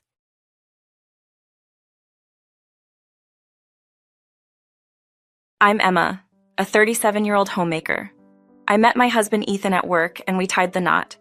After 4 years of marriage, we welcomed our son John, who is now a delightful 4-year-old. It's such a charming age, and I wish I could spend the entire day with him. Unfortunately, our financial situation doesn't allow that luxury. I have to leave John at a daycare center and work to contribute to our income. One day, my adorable son asked, "Mommy, I want an omelet tomorrow." How could I refuse such a sweet request? Perhaps John understands my busy schedule, as he never asks for complicated meals. It might also be because I'm not skilled at preparing elaborate dishes. Honestly, I find omelets quite challenging to make perfectly fluffy, but I won't make excuses. When John was born, Ethan was overjoyed, our miracle after years of trying. We used to be a close-knit family, enjoying drives and outings to the park every weekend. However, our family dynamics began to shift when John turned 3. Ethan started coming home late more often, complaining about dealing with John's fussy behavior. It seems that his late arrivals may be linked to the challenges of handling our growing child. Every time Ethan called to say he was working overnight, I couldn't help but sigh and feel disappointed. The truth was, instead of working, he was spending time playing slot machines, hanging out at restaurants, or watching movies at the cinema. I knew this because one of Ethan's colleagues, who happened to be my ex-colleague since we met at work, spilled the beans. Even though I resigned after we got married and took up a part-time job, I still kept in touch with my former colleagues. Obviously, Ethan was well aware of this, but he seemed to think I wouldn't find out about his late-night activities. It bothers me on some level, but I find myself choosing to endure Ethan coming home late rather than watching him struggle with John's fussiness because I never spoke up. However, as time went on, he started coming home even later, sometimes even in the morning. It makes me wonder who he thinks he is. There are moments when I catch a whiff of sweet perfume on his suit, and it doesn't sit well with me. Of course, I feel angry at times. Despite this, Ethan was a decent father when John wasn't being fussy, allowing me to turn a blind eye to his questionable behavior. Now, a year has passed since then, and John has grown into a non-energetic yet cheeky 4-year-old. Yet, I am both amazed at John's growth and, at the same time, increasingly frustrated by Ethan's actions. Ethan's unpleasant demeanor always seems to be on display. It's disheartening when a small mishap, like spilling a bit of tea, triggers his irritation. Instead of offering comfort to our 4-year-old John, who struggles to hold a cup properly, Ethan reacts with impatience, raising his voice in annoyance. Even when John innocently seeks his father's attention with a playful request to play, Ethan's response is curt and dismissive. "I'm busy, don't bother me," he snaps, refusing to engage with our son. The tension extends to discussions about dinner plans. Ethan, disgruntled, declares he doesn't need dinner, citing the chaotic environment as an excuse. He even dismisses my cooking, opting to eat out instead. Attempts to suggest spending quality time together on Ethan's day off are met with resistance. He dismisses the idea, emphasizing his need for rest after work. It's frustrating that every conversation turns into a confrontation, with Ethan reacting angrily to any suggestion or remark.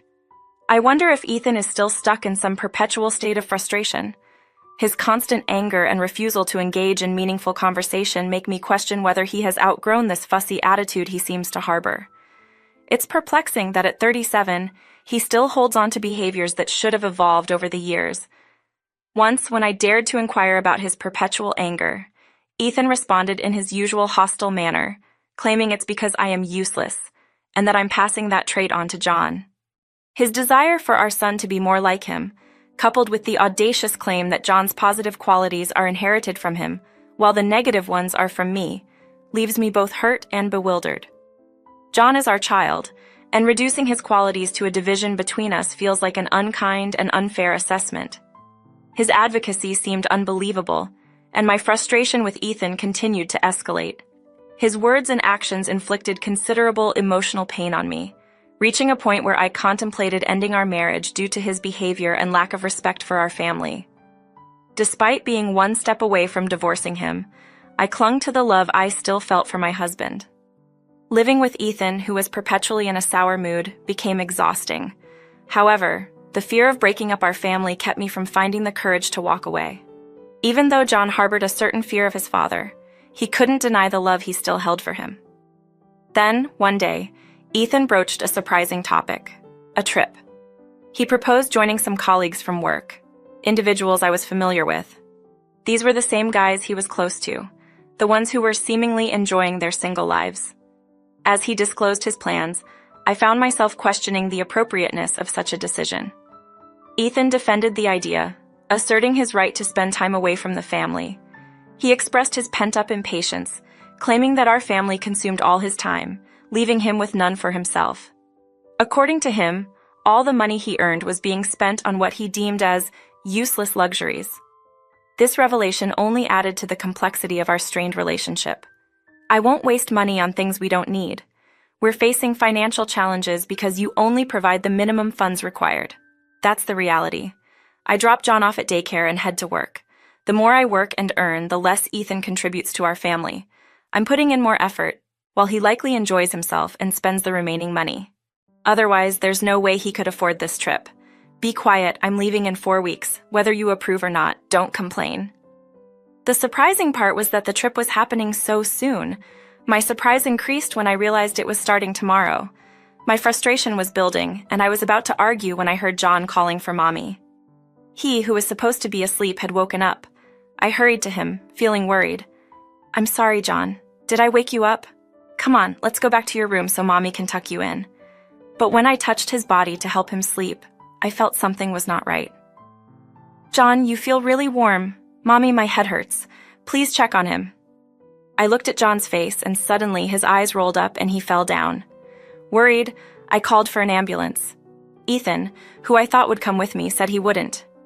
Even though I wanted to say many things, time was important, so I had to go into the ambulance by myself. Luckily, the test showed that it wasn't a serious illness. However, John was kept in the hospital for more tests just to be safe. I called Ethan to give him updates. "What do you want?" he said, clearly annoyed. I felt his irritation, but I didn't have time to worry.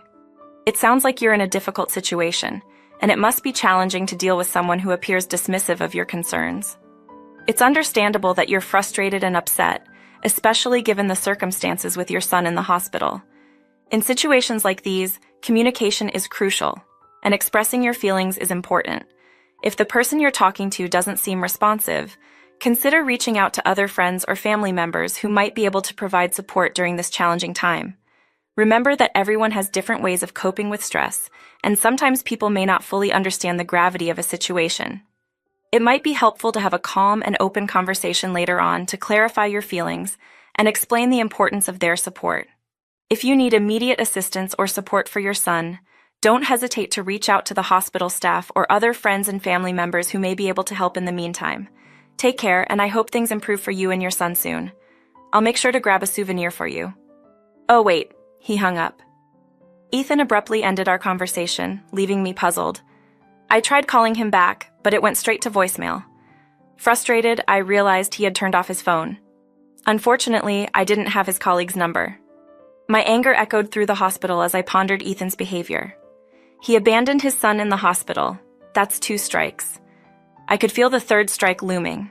1 day later, John's tests were over and he bounced back to his usual energetic self. The results showed no problems and he would be discharged tomorrow. I planned to buy him some pudding to celebrate. As I got up to check my messages, my phone suddenly started vibrating. I almost dropped it, but I managed to grab it in time. It was a call from a former colleague, Cindy, sounding panicked. "Emma, where are you?" "Huh? I'm at the hospital." "Never mind that. It's an emergency. Your husband was in an accident." I had no idea what she was talking about. Without thinking, I replied, "Is this a joke?" But her voice continued on the other end of the phone, and I rushed out in a panic. My husband had passed away. That fact alone was shocking. But my colleague continued. Apparently, Ethan was on a trip alone with a woman, and she crashed into an uncommon lane, hitting a tree. There had to be a misunderstanding. Ethan was supposed to be traveling with his male colleagues.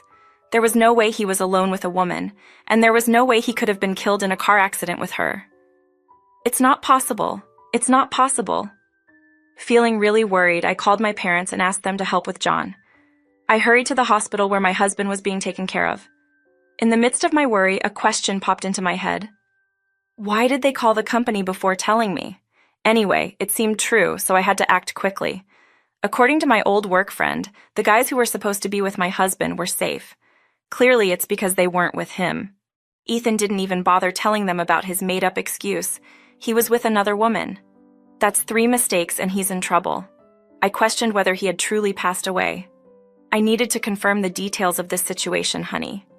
A noise opened the hospital room, and there was only one person inside, undoubtedly Ethan. The bandages on his hands and feet looked painful, but his chest was moving up and down. He was breathing. It seemed like Cindy's information about his passing was wrong. Ethan was alive. "You're alive," I whispered as I moved closer to him. When I looked at his face, I could see that his eyes were slightly open.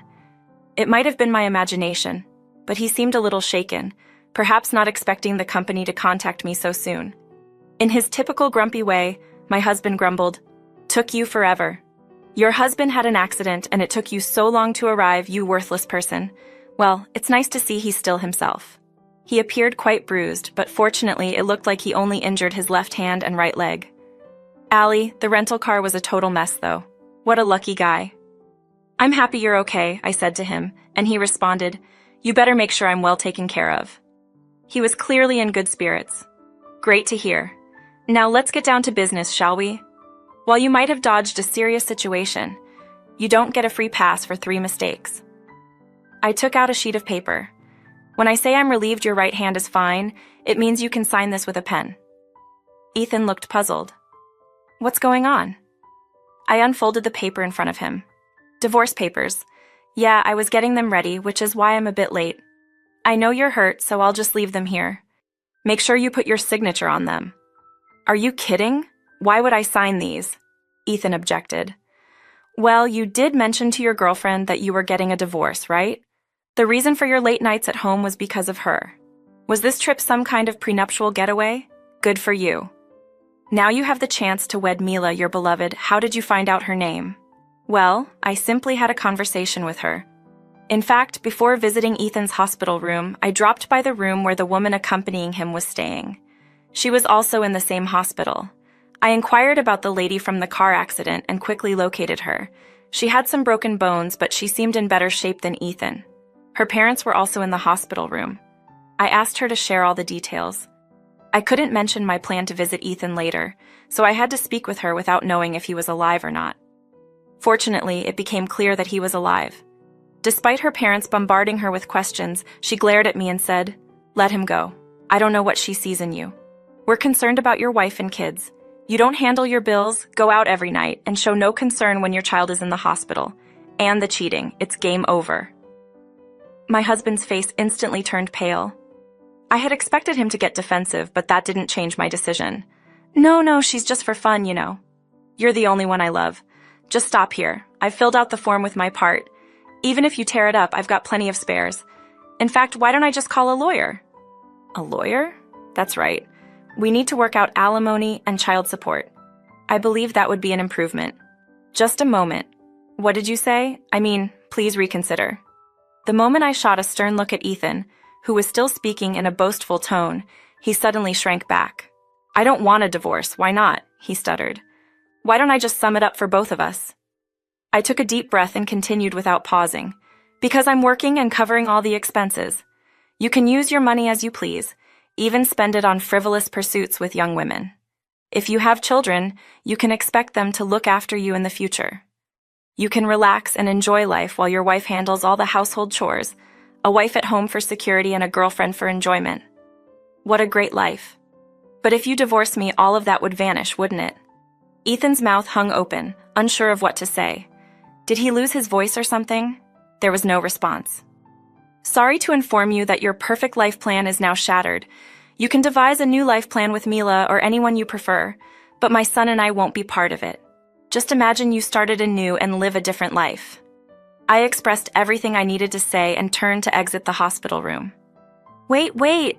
I heard my husband's feeble voice behind me, but I continued walking. In the following days, I enlisted the help of a lawyer and initiated divorce proceedings. Mila, who had been discharged from the hospital, was also part of the discussion. When Ethan stated he had no intention of divorcing me, Mila became furious, leading to a heated argument. During the dispute over alimony payments, accusations flew. You've ruined my life. I don't care about a woman who preys on married men. You're the one who made a pass at me. Shut up. I never did that, I thought to myself, wishing they would just hurry up and sign the papers. I observed their argument in silence. Despite Ethan's resistance, the evidence spoke for itself, and ultimately, our divorce became official. I secured almost all the alimony payment I sought, and child support was settled as a lump sum. After finishing our talks, my lawyer and I exited the room, leaving Ethan and Mila caught up in their argument. I pondered about what would happen to their relationship from here on. Frankly, I wasn't too concerned. Before stepping out, I wished them, "May you both have a wonderful life together," though it might have come off as a little petty. I hope John doesn't inherit my tendency to be petty.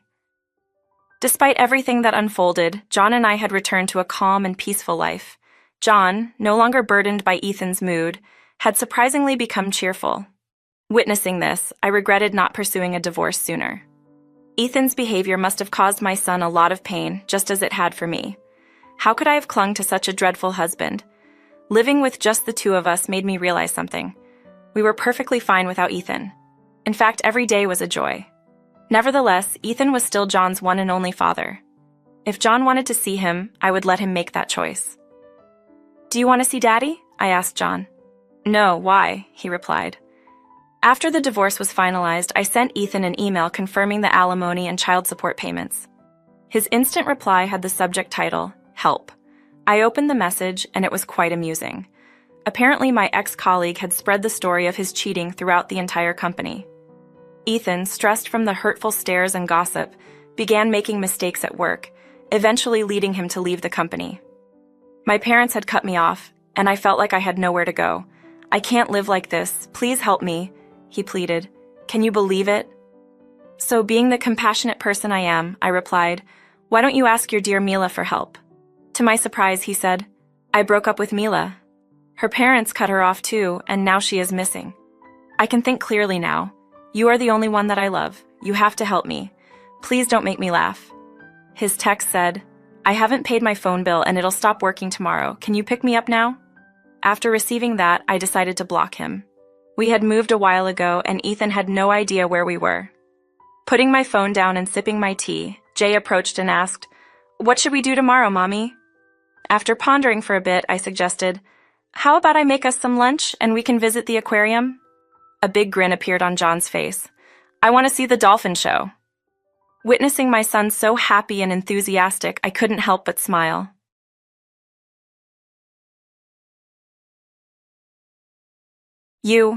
I won't put up with an elderly woman depending on me any longer. Just gather your belongings and go. We've been married for a long time, so you should appreciate that.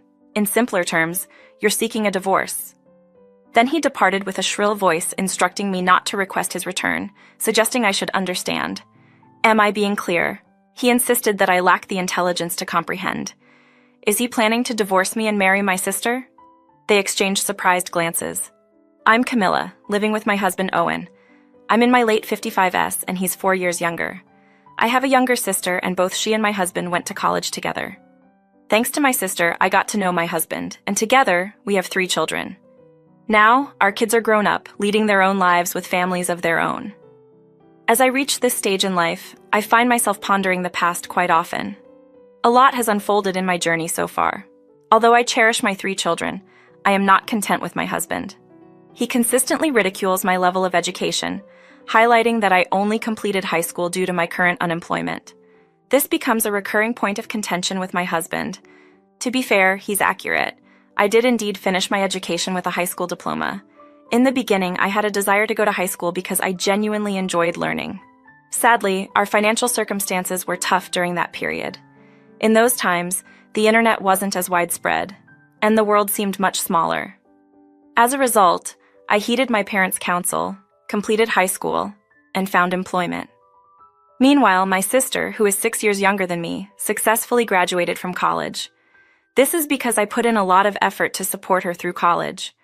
Living with limited resources was challenging, and I didn't want her to go through the same difficulties, so I decided to work even harder. Fortunately, she excelled academically and got into a prestigious university, where my husband was also a classmate. He takes great pride in this fact and often brings up his education during our arguments. Interestingly, when we first met, he never showed this side.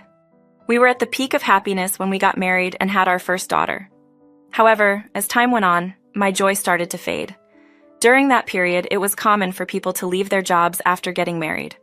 I had intended to quit my job to give more attention to raising our child, but my husband had a different perspective. He wanted me to work full-time while also managing household responsibilities and looking after our child. Interestingly, he had left his job when our first son was born, thinking he would support me becoming a full-time homemaker, focusing on household duties. I felt let down when he didn't do anything. Responsibilities for household chores and taking care of the children continued to rest solely on my shoulders. Even if he wouldn't lend a hand with anything, I hoped he could at least provide financial support for the family. I questioned my capability to raise 2 kids on my own and was anxious about our finances. 4 months after he left his job, I proposed that he should start working again. Instead of being understanding, he snapped back, saying, "Who do you think you're talking to? You're the only one right in front of me. It's been half a year. Are you planning to remain unemployed?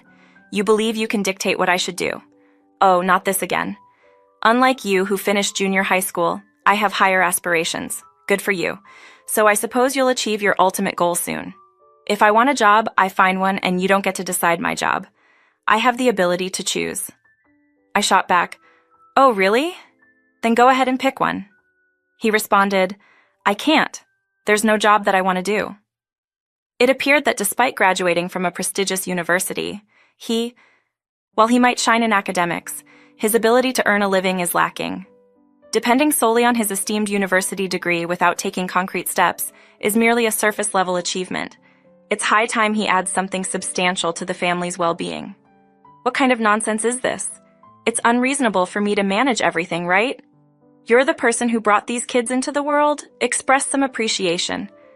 I've stuck with this man for a long time because of the challenges we've faced together. Nowadays, people easily judge and criticize those who get divorced, especially mothers and their kids who often become targets of unnecessary gossip. I don't want that for my family. Now that our children are adults, I think it's okay to part ways. As I near retirement, the thought of divorcing him seems like a positive step, and thinking about it brings a sense of hope for my future. With some extra time on my hands now that the kids are grown, I've been working hard to get ready for my high school equivalency exam. I managed to pass the test, but I haven't told my husband about it because I'm afraid he'll make fun of me. Just the other day, I received a letter of acceptance, and my sister called to check in, asking, "How's everything going?" "I'm currently on my way." "Are you at home now? What's going on?" "Yes, I'm at home." "All right, I'm at the station. Please unlock the door in 5 minutes." "Oh," she ended the call. 10 minutes later, my sister actually arrived. "What's the matter? How's your husband?" "We got divorced." "What? When did this happen?" "Oh, well, it was about 4 months ago. I had no idea about that. You never told me, so... By the way, is there an extra room in the house?" "No, there isn't." "Yes, there is. The kids are all grown up now." "Yes, we still have space for them if they decide to visit. I've kept their rooms untouched.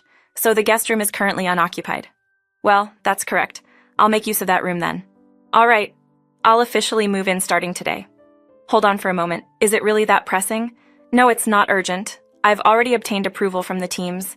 Indeed, I suggested she come over if she's facing any issues. My husband just returned from the convenience store. Why are decisions being made without my input? It's a bit unusual, Anju. Your sister is going through a tough time, and you're expected to support her. This is why people often say that those who have just graduated from middle school can be a bit unaware. You're right, and she doesn't seem to offer help to others." Ava took his side against me, and it's disheartening. Despite my continuous efforts for her, she's still family, but I can't help feeling resentful about it. Despite all this, my position on things hasn't changed. I moved in with Ava, and I'm the sole breadwinner in this family. Ava and Owen appear to be idle every day. When you're staying at someone's house, it's expected to lend a hand. Why isn't Owen doing anything or at least covering his living expenses? Oh, Evelyn, you must have faced challenges after finishing middle school. It's quite surprising how concerned you are about money. I was genuinely surprised, and after a while, Ava and Owen started dating. What bothered me the most was how they treated each other. I don't think they realize it, but it seems like they're in a romantic relationship. I see. I need to find out what's really going on here. Considering their lack of common sense, it wouldn't be shocking if it turned out to be an affair. I chose to hire an agency to look into them, and a week later, the findings confirmed my suspicions. They were indeed having an affair. When I disclosed this discovery to my children, they agreed with me that it was time to pursue a divorce. Now, I have no lingering regrets. I decided to bide my time for the right moment to start the divorce proceedings. In their absence, I set out on the path to pursue my law degree. This journey began when I was working as a janitor in a lawyer's office. During my time there, a fellow employee shared an uplifting story with me about passing the bar exam at the age of 68. I was genuinely impressed that someone in their 40s could tackle and overcome such a challenge. This story struck a chord with me, and I decided to embrace a similar challenge. The day I retired came, and upon arriving home, I noticed an unusual smile on the faces of Team and Ava. They called me over for a conversation. "I'd like to have a chat with you," Team said. "What's going on?" I inquired. "You retired today, correct? That means you're jobless. How do you plan to support yourself? You don't have a job and only completed middle school. Honestly, I'm fed up. I won't tolerate an elderly woman leeching off me. Just collect your things and go. I've been your spouse for a significant time, so show some gratitude.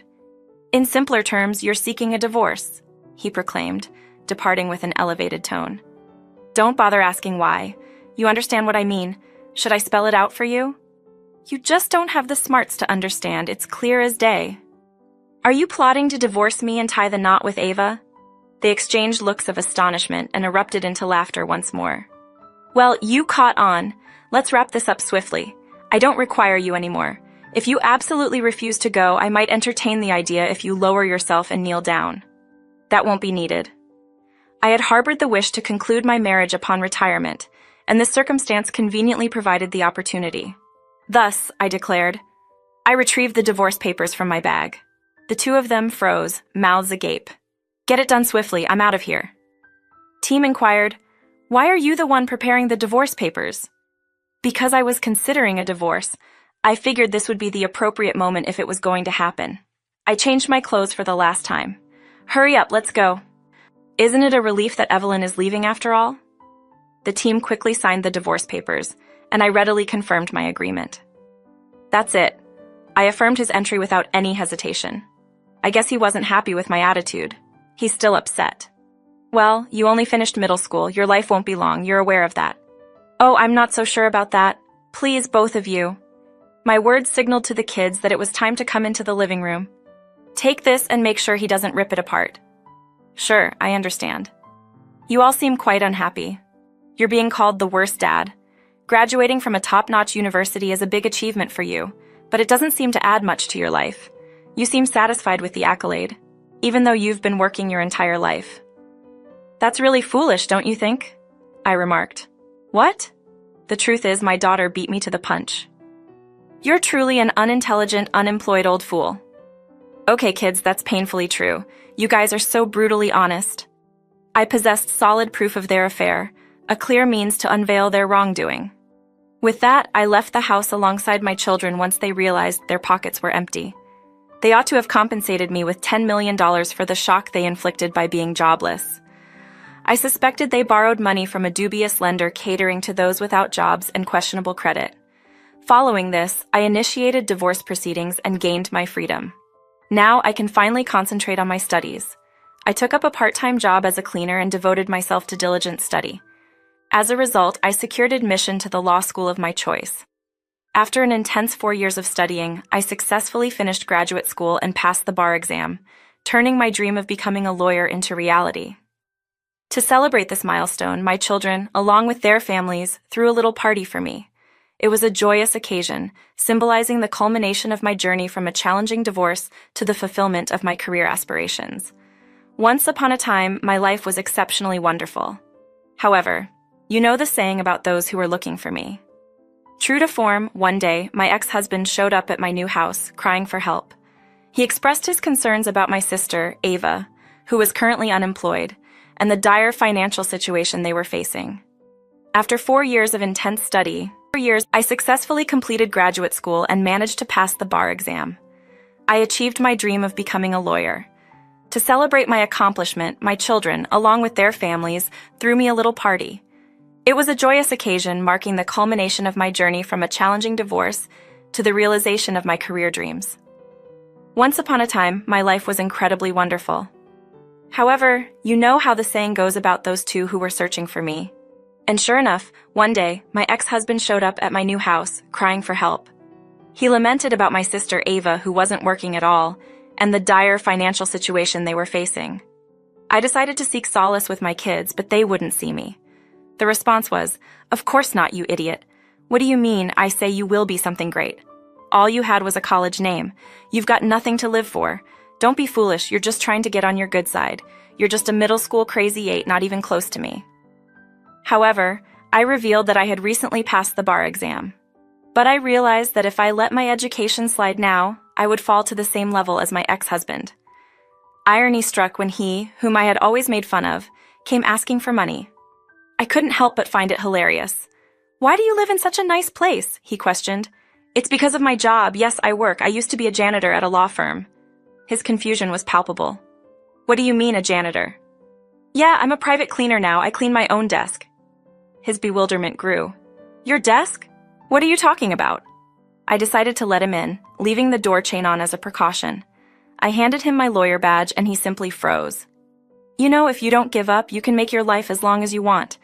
But if you continue to follow me around like this, we'll have to settle things in court." I spoke firmly, slamming the door loud enough to make a statement. From that point forward, my ex-husband never approached me again. Ava tried once, but after I conveyed the same message, she never appeared again, just like him. The two of them, lacking in education and effort, seemed destined to continue their downward spiral. It appeared they were heading down a path of self-destruction, fueled by their lack of determination. In life, anything is possible if you refuse to give up. I've always been someone who believes in hard work, and I've earned the respect of those around me. I'm grateful that my children are fully supportive of me, and I genuinely hope Chen leads a fulfilling life.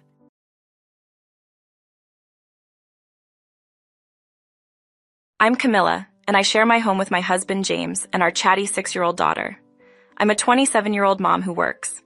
We see ourselves as a regular, close family, neither rich nor poor. Recently, we encountered a difficulty when a storm named Sophia came our way. Sophia is my mother-in-law, living alone since her husband Henry passed away. At first, when James, our daughter, and I got married, we chose not to live with her. But over time, it became clear she was having a tough time on her own. After 4 years of being married, she was getting older, and living alone became harder and riskier for her. It was a difficult choice, but I decided to have her come live with us. James, being her only son, was born late in her marriage. Talking to James about it was challenging because he didn't want to add more responsibilities for me. But I understood the importance of us supporting his mother together. I gathered my courage and let him know about my decision, admitting that I couldn't manage everything alone with our daughter and work. At first, James and I were both surprised and unsure. To be honest, I had my own doubts too. Still, we both agreed that it was the right thing to do. I told James that if anything happened to Sophia, he would be the main person responsible for taking care of her. After talking it over thoroughly, we decided to bring her into our home. I let James know that I valued his support in making this choice, recognizing the difficulties we might encounter. It was a significant move, but we were aware it was needed for the overall well-being of our family. On a spring day, surrounded by the joyful flutter of cherry blossoms, she tearfully thanked me. Seeing her humble and grateful, I thought we would have a happy life together. At first, she continued to be modest, but as time went on, her real character started to show. To my disappointment, she began treating me poorly, and I realized I had made a mistake in my judgment. Regrettably, the flavor of something was overpowering for my taste buds, and I requested if it could be toned down a bit. Instead of accommodating my request, she responded critically, saying, "Why did you make it so bland? Are you trying to mock me?" This marked the commencement of her unkind actions. Soon after, she revealed that my clothes couldn't be tossed into the washing machine. They needed to be delicately hand-washed to prevent any supposed damage. Even though I recommended dry cleaning to preserve the good quality of the clothes, she brushed it off, deeming it an unnecessary expense. Relying on my son's income, she stressed the significance of frugality and saving money. The situation would have been easier to handle if she took responsibility for the expenses, but it appeared she was unaware of such considerations. I felt convinced that she was intentionally bothering me, judging by the constant smirk on her face. This was only the start, like the beginner stage of an unpleasant game. Progressing to the intermediate level, she began critiquing my makeup choices, implying that it didn't improve my appearance much. In her opinion, my granddaughter was lucky to have inherited her son's good looks, which mirrored hers and promised a bright future. To my amazement, she would rise at 4 in the morning, devoting more than 2 hours to applying makeup. After her shower, she emerged looking like an entirely different person. Though I respected her wish to look beautiful, I couldn't help but notice that her foundation was notably lighter than her natural skin tone, giving her a resemblance to a geisha with oddly red cheeks. Even though dealing with the challenging task of cleaning her bright red lipstick stains off cups, I chose to withhold my criticism about her appearance and kept my thoughts to myself. However, what I found truly unforgivable was her nonchalant disposal of my cherished makeup set. When I returned from work, it had disappeared, and when I confronted her about it, she showed no remorse for throwing it away. I've mentioned it before, haven't I? Makeup doesn't really enhance your face much. Avoid spending money on unnecessary things. It's practical to skip makeup from now on. Notice how thoughtful I am for our family? You should recognize and appreciate that. I never thought I would find myself in this situation. If I were in the mountains, I might have screamed out my frustration. The term never echoed in her ears repeatedly, but regrettably, I wasn't in the mountains where I could let out my frustration. What heightened the frustration was that she only treated me poorly when we were alone, strategically choosing times when James was at work and our daughter was at preschool. I hesitated to discuss my concerns with James regarding his mother, but I felt it necessary for him to be aware. After much inner deliberation, I cautiously conveyed my dissatisfaction, yet it seemed to have little effect. Eventually, I decided to address the issue directly with her. When James confronted her with a warning, she tearfully denied everything. She took it to the extreme by accusing me of attempting to set her up. James found himself in a state of confusion, not knowing how to navigate the situation. In response, I couldn't help but roll my eyes. Faced with her denial of any wrongdoing, I knew I had to take matters into my own hands. They say a picture is worth 1,000 words. So I decided to discreetly document our interactions, capturing them on record to show James. While pondering where to discreetly place a camera, the advanced stage of mistreatment unfolded. It all commenced with a sprained ankle when she first moved in. As the seasons transitioned from a scorching summer to the waning days of autumn, a winter day arrived, with James away on a business trip and my daughter staying with my parents. During this period, the mistreatment reached new heights. The landscape outside was blanketed in snow, and ordinarily I would drive to work. However, with chains on my tires, I decided to take a taxi that day. After finishing my workday, I adhered to my routine, cleaning the house, doing laundry, and preparing dinner. It's crucial to note that it was the heart of winter, and during the night the snow accumulated outside. Undoubtedly, it was not the most opportune time for hand-washing clothes. Despite the challenging circumstances, Sophia handed me a stack of her laundry with a stern directive. "Here's my laundry. These are expensive clothes, so you must wash them by hand," she declared, emphasizing the word must, well aware that I wouldn't be thrilled. Attempting to find a middle ground, I proposed washing them in warm water, but she opposed, cautioning about potential fading collars and fabric damage. My frustration peaked as I felt my patience waning, thinking, "It's snowing outside. Are you kidding me? Why should I use cold water on this freezing night? If you care so much, do it yourself." In the end, I couldn't contain my frustration any longer and raised my voice at her. "How dare you? I'm elderly. Are you seriously suggesting I wash these in cold water myself?" Her indignant response resounded through the room. "I need to be sure you're not joking." "I'm serious all the time," she blushed, surprised by my response. I stood my ground. "Why not step outside and see for yourself? You've been cozy indoors, unaware, haven't you? It's snowing heavily and it's extremely cold out there." I protested, "I'm not going out in this freezing weather." "You're so mean. What's with you? You tell me to use cold water in this chilly weather?" We argued back and forth, and I was determined to stick to my beliefs. I felt sorry for James, but I couldn't be a good wife if I continued to live under her rules. She grimaced at me, suddenly grabbing my hand tightly and pulling me along. I was surprised by her strength, questioning her actual age. Before I knew it, I found myself being ushered out through the front door. When I realized what was going on, the door locked behind me with Sophia on the other side. "I don't need a daughter-in-law like you. Just go. This is my house. You're the one who should leave." My cries fell on deaf ears as she resolutely locked me out, indifferent to my desperate pounding on the door. Distraught and unsure of my next move, clad only in a coat and without my child fortunately with me, I found solace in the presence of my phone snug in my pocket. Dialing Sophia's number, I anxiously listened to it ring, but she remained silent on the other end. Attempting to reach James, who was expected back that night, proved futile as he did not answer. Left with no alternative, I resorted to sending him a text message. "Your mom has locked me out of the house. I'm at risk of hypothermia in the snow. I'll be waiting for you at a nearby diner." I strolled through the snow, contemplating whether to dial 911. I hesitated, not wanting to create a scene, anticipating Sophia's attempts to talk me out of it. Choosing to wait at a diner felt like a more reasonable option. Embracing my shivering frame, my breath created a misty aura, and the snow persisted in its steady descent, building up on the ground. In the serene darkness, devoid of passing cars or bikes, I trudged onward. Upon arriving at the diner, what I saw was beyond belief. Due to the snowstorm, the evacuation spot I urgently sought was closed. The night was proving to be quite a challenge. Faced with the closure, I decided to head to the police station instead of opting for a call-and-wait approach, trudging forward with a prevailing sense of despair. The weight of the snow had left my fingers and toes numb. Glancing at my phone, I realized an hour had elapsed since I was locked out. Another attempt to reach Sophia proved futile as she remained unresponsive. Moving briskly through the transformed landscape, my steps halted as I thought I heard something. Halting at the onset of a bridge spanning a river, I strained to listen closely. A distinct cry for help reached my ears. Hastening towards the sound, I peered down from the moderately elevated bridge and spotted an elderly woman stranded in a shallow section of the river, desperately calling out.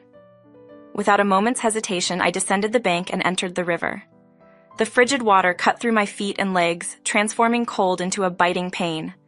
Undeterred, I persevered in my determined approach towards her. "Are you okay?" "Hello? I can't move, I'm so cold." "Are you all right? Stay with me."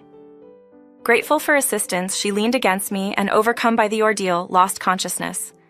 I found myself in a state of panic, my feet and legs rendered frozen and unresponsive. "Someone please help us!" I cried out in desperation. Just when I feared my pleas were falling on deaf ears, a man's voice reached me. "Oh my God, are you okay?" To my immense relief, it was James who appeared, sprinting towards me in a state of urgency. The moment my eyes met his, I succumbed to unconsciousness. As I gradually opened my eyes, the sterile surroundings of a hospital room came into focus. James leaned over me with a worried expression, ready to recount the recent events. Following the daring rescue of both the elderly lady and me from the river, James promptly dialed 911. It turned out that I had been in a deep slumber since the previous night, oblivious to James's scheduled business trip. He shared, "You know, when you called me, I was still on the plane. I tried reaching you as soon as I landed, but you didn't answer. I faced a lengthy wait for a taxi, so I opted for a train and was on my way back when I saw you heading into the river. What a stroke of luck." In a panic, he had feared that I might be intentionally plunging into the river. James disclosed that the elderly woman had been grappling with depression and had attempted suicide. Upon hitting the icy water, she snapped out of her despair, desperately trying to escape. Regrettably, her body was immobilized by the cold, rendering her unable to move. Had she not been discovered when she was, the outcome could have been tragic. Experiencing a blend of relief and unease, James encouraged me to take a much-needed rest. "Sleep. You must be exhausted. Get some good rest." His kind words and the warmth of the hospital room reassured me, and I slowly drifted off to sleep. Overcome with anger towards Sophia, I spent a few days hospitalized, regaining my energy. When I returned home, I found myself frozen in front of it, Sophia. She never once showed her face while I was in the hospital and, of course, never apologized. She locked me out in the heavy snow, nearly endangering my life. I couldn't honestly live with her anymore. With a heavy heart, I opened the front door, expecting to face Sophia eventually. As soon as I stepped inside, I was taken aback by the sight of her. Sophia, unexpectedly, was standing there. "I'm very sorry, Camilla," she apologized, and I froze in surprise at the sound of her voice. "Pardon me." I couldn't believe she was apologizing. Unable to say anything, I looked at her with suspicious eyes. "I didn't imagine you would end up like that. I sincerely regret that I lost my temper and kicked you out. Please forgive me," she continued, her voice choked with tears. While part of me questioned the sincerity of her regret, considering her past condescending behavior, I remained skeptical. It seemed too crazy to believe there was no ulterior motive. I stared at her with suspicious eyes and asked, "What would you do if I said I can't forgive you?" Sophia jerked a little, and I sensed a hint of nervousness in her reaction. Who deceived? Who could predict the consequences of being locked out in such intense snowfall? If you profess ignorance, does that imply a lack of sanity? As I injected a touch of sarcasm, her face flushed crimson. "What's that you said?" she shouted vehemently. "Merely because I offered an apology, you attempted to exploit the situation. How dare you?"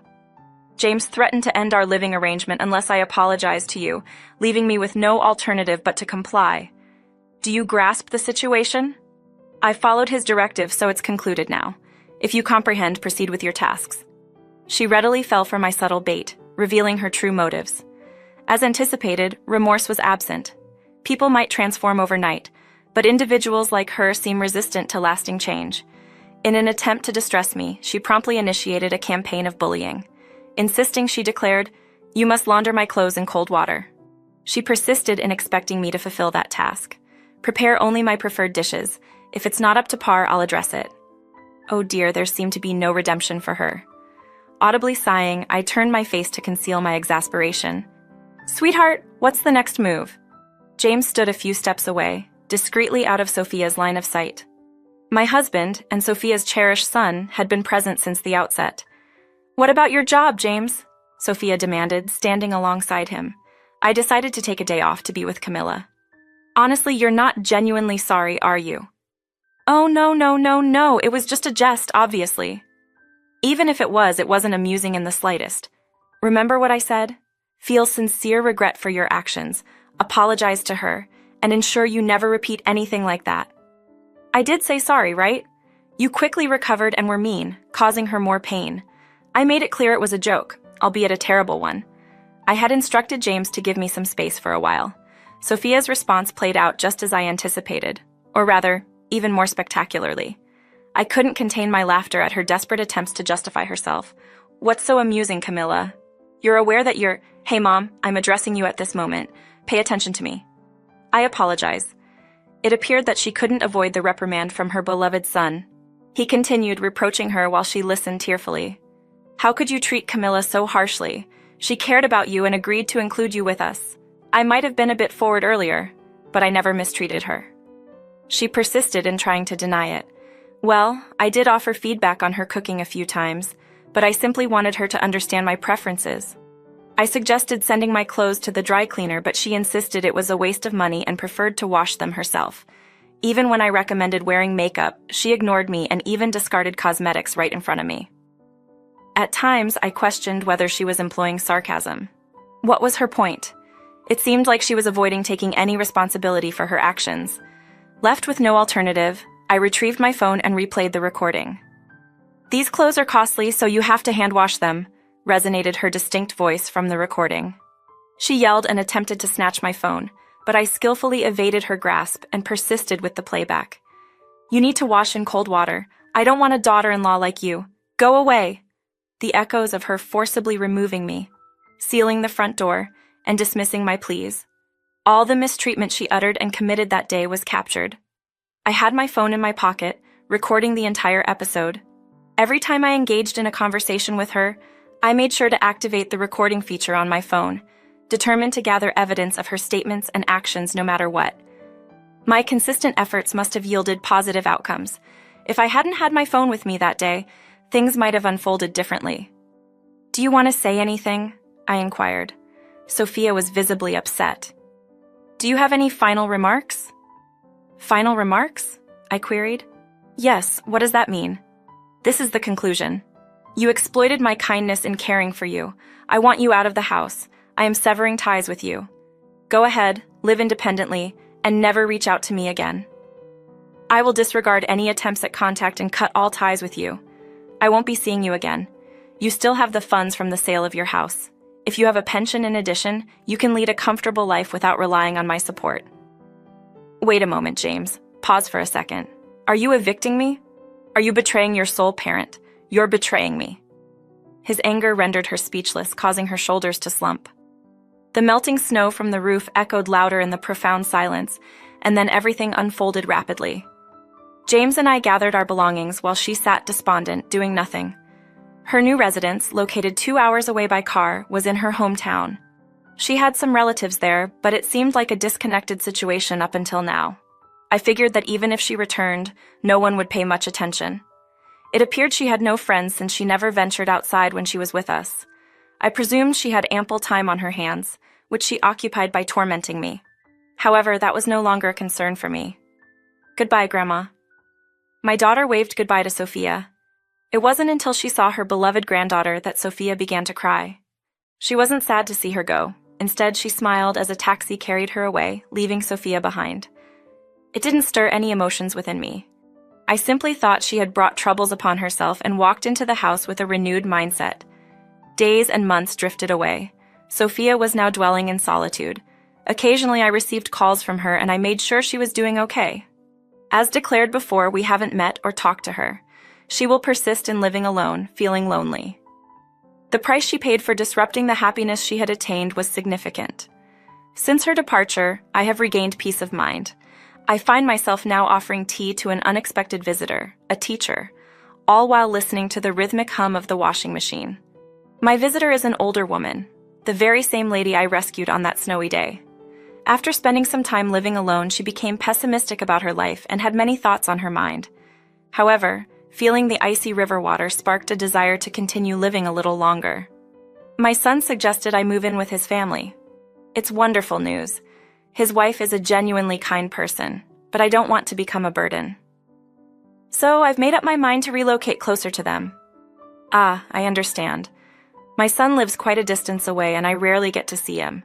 I've been alone and feeling lonely ever since my husband passed away. I used to believe there was nothing good in leaving, but now I realize it doesn't have to be that way. I'm truly happy to hear that. As long as I'm breathing, I'll keep living.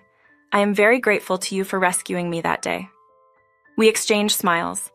The elderly woman had endured a challenging, lengthy, and solitary life, but ultimately discovered happiness. Sophia willingly chose to end her living arrangement with her family.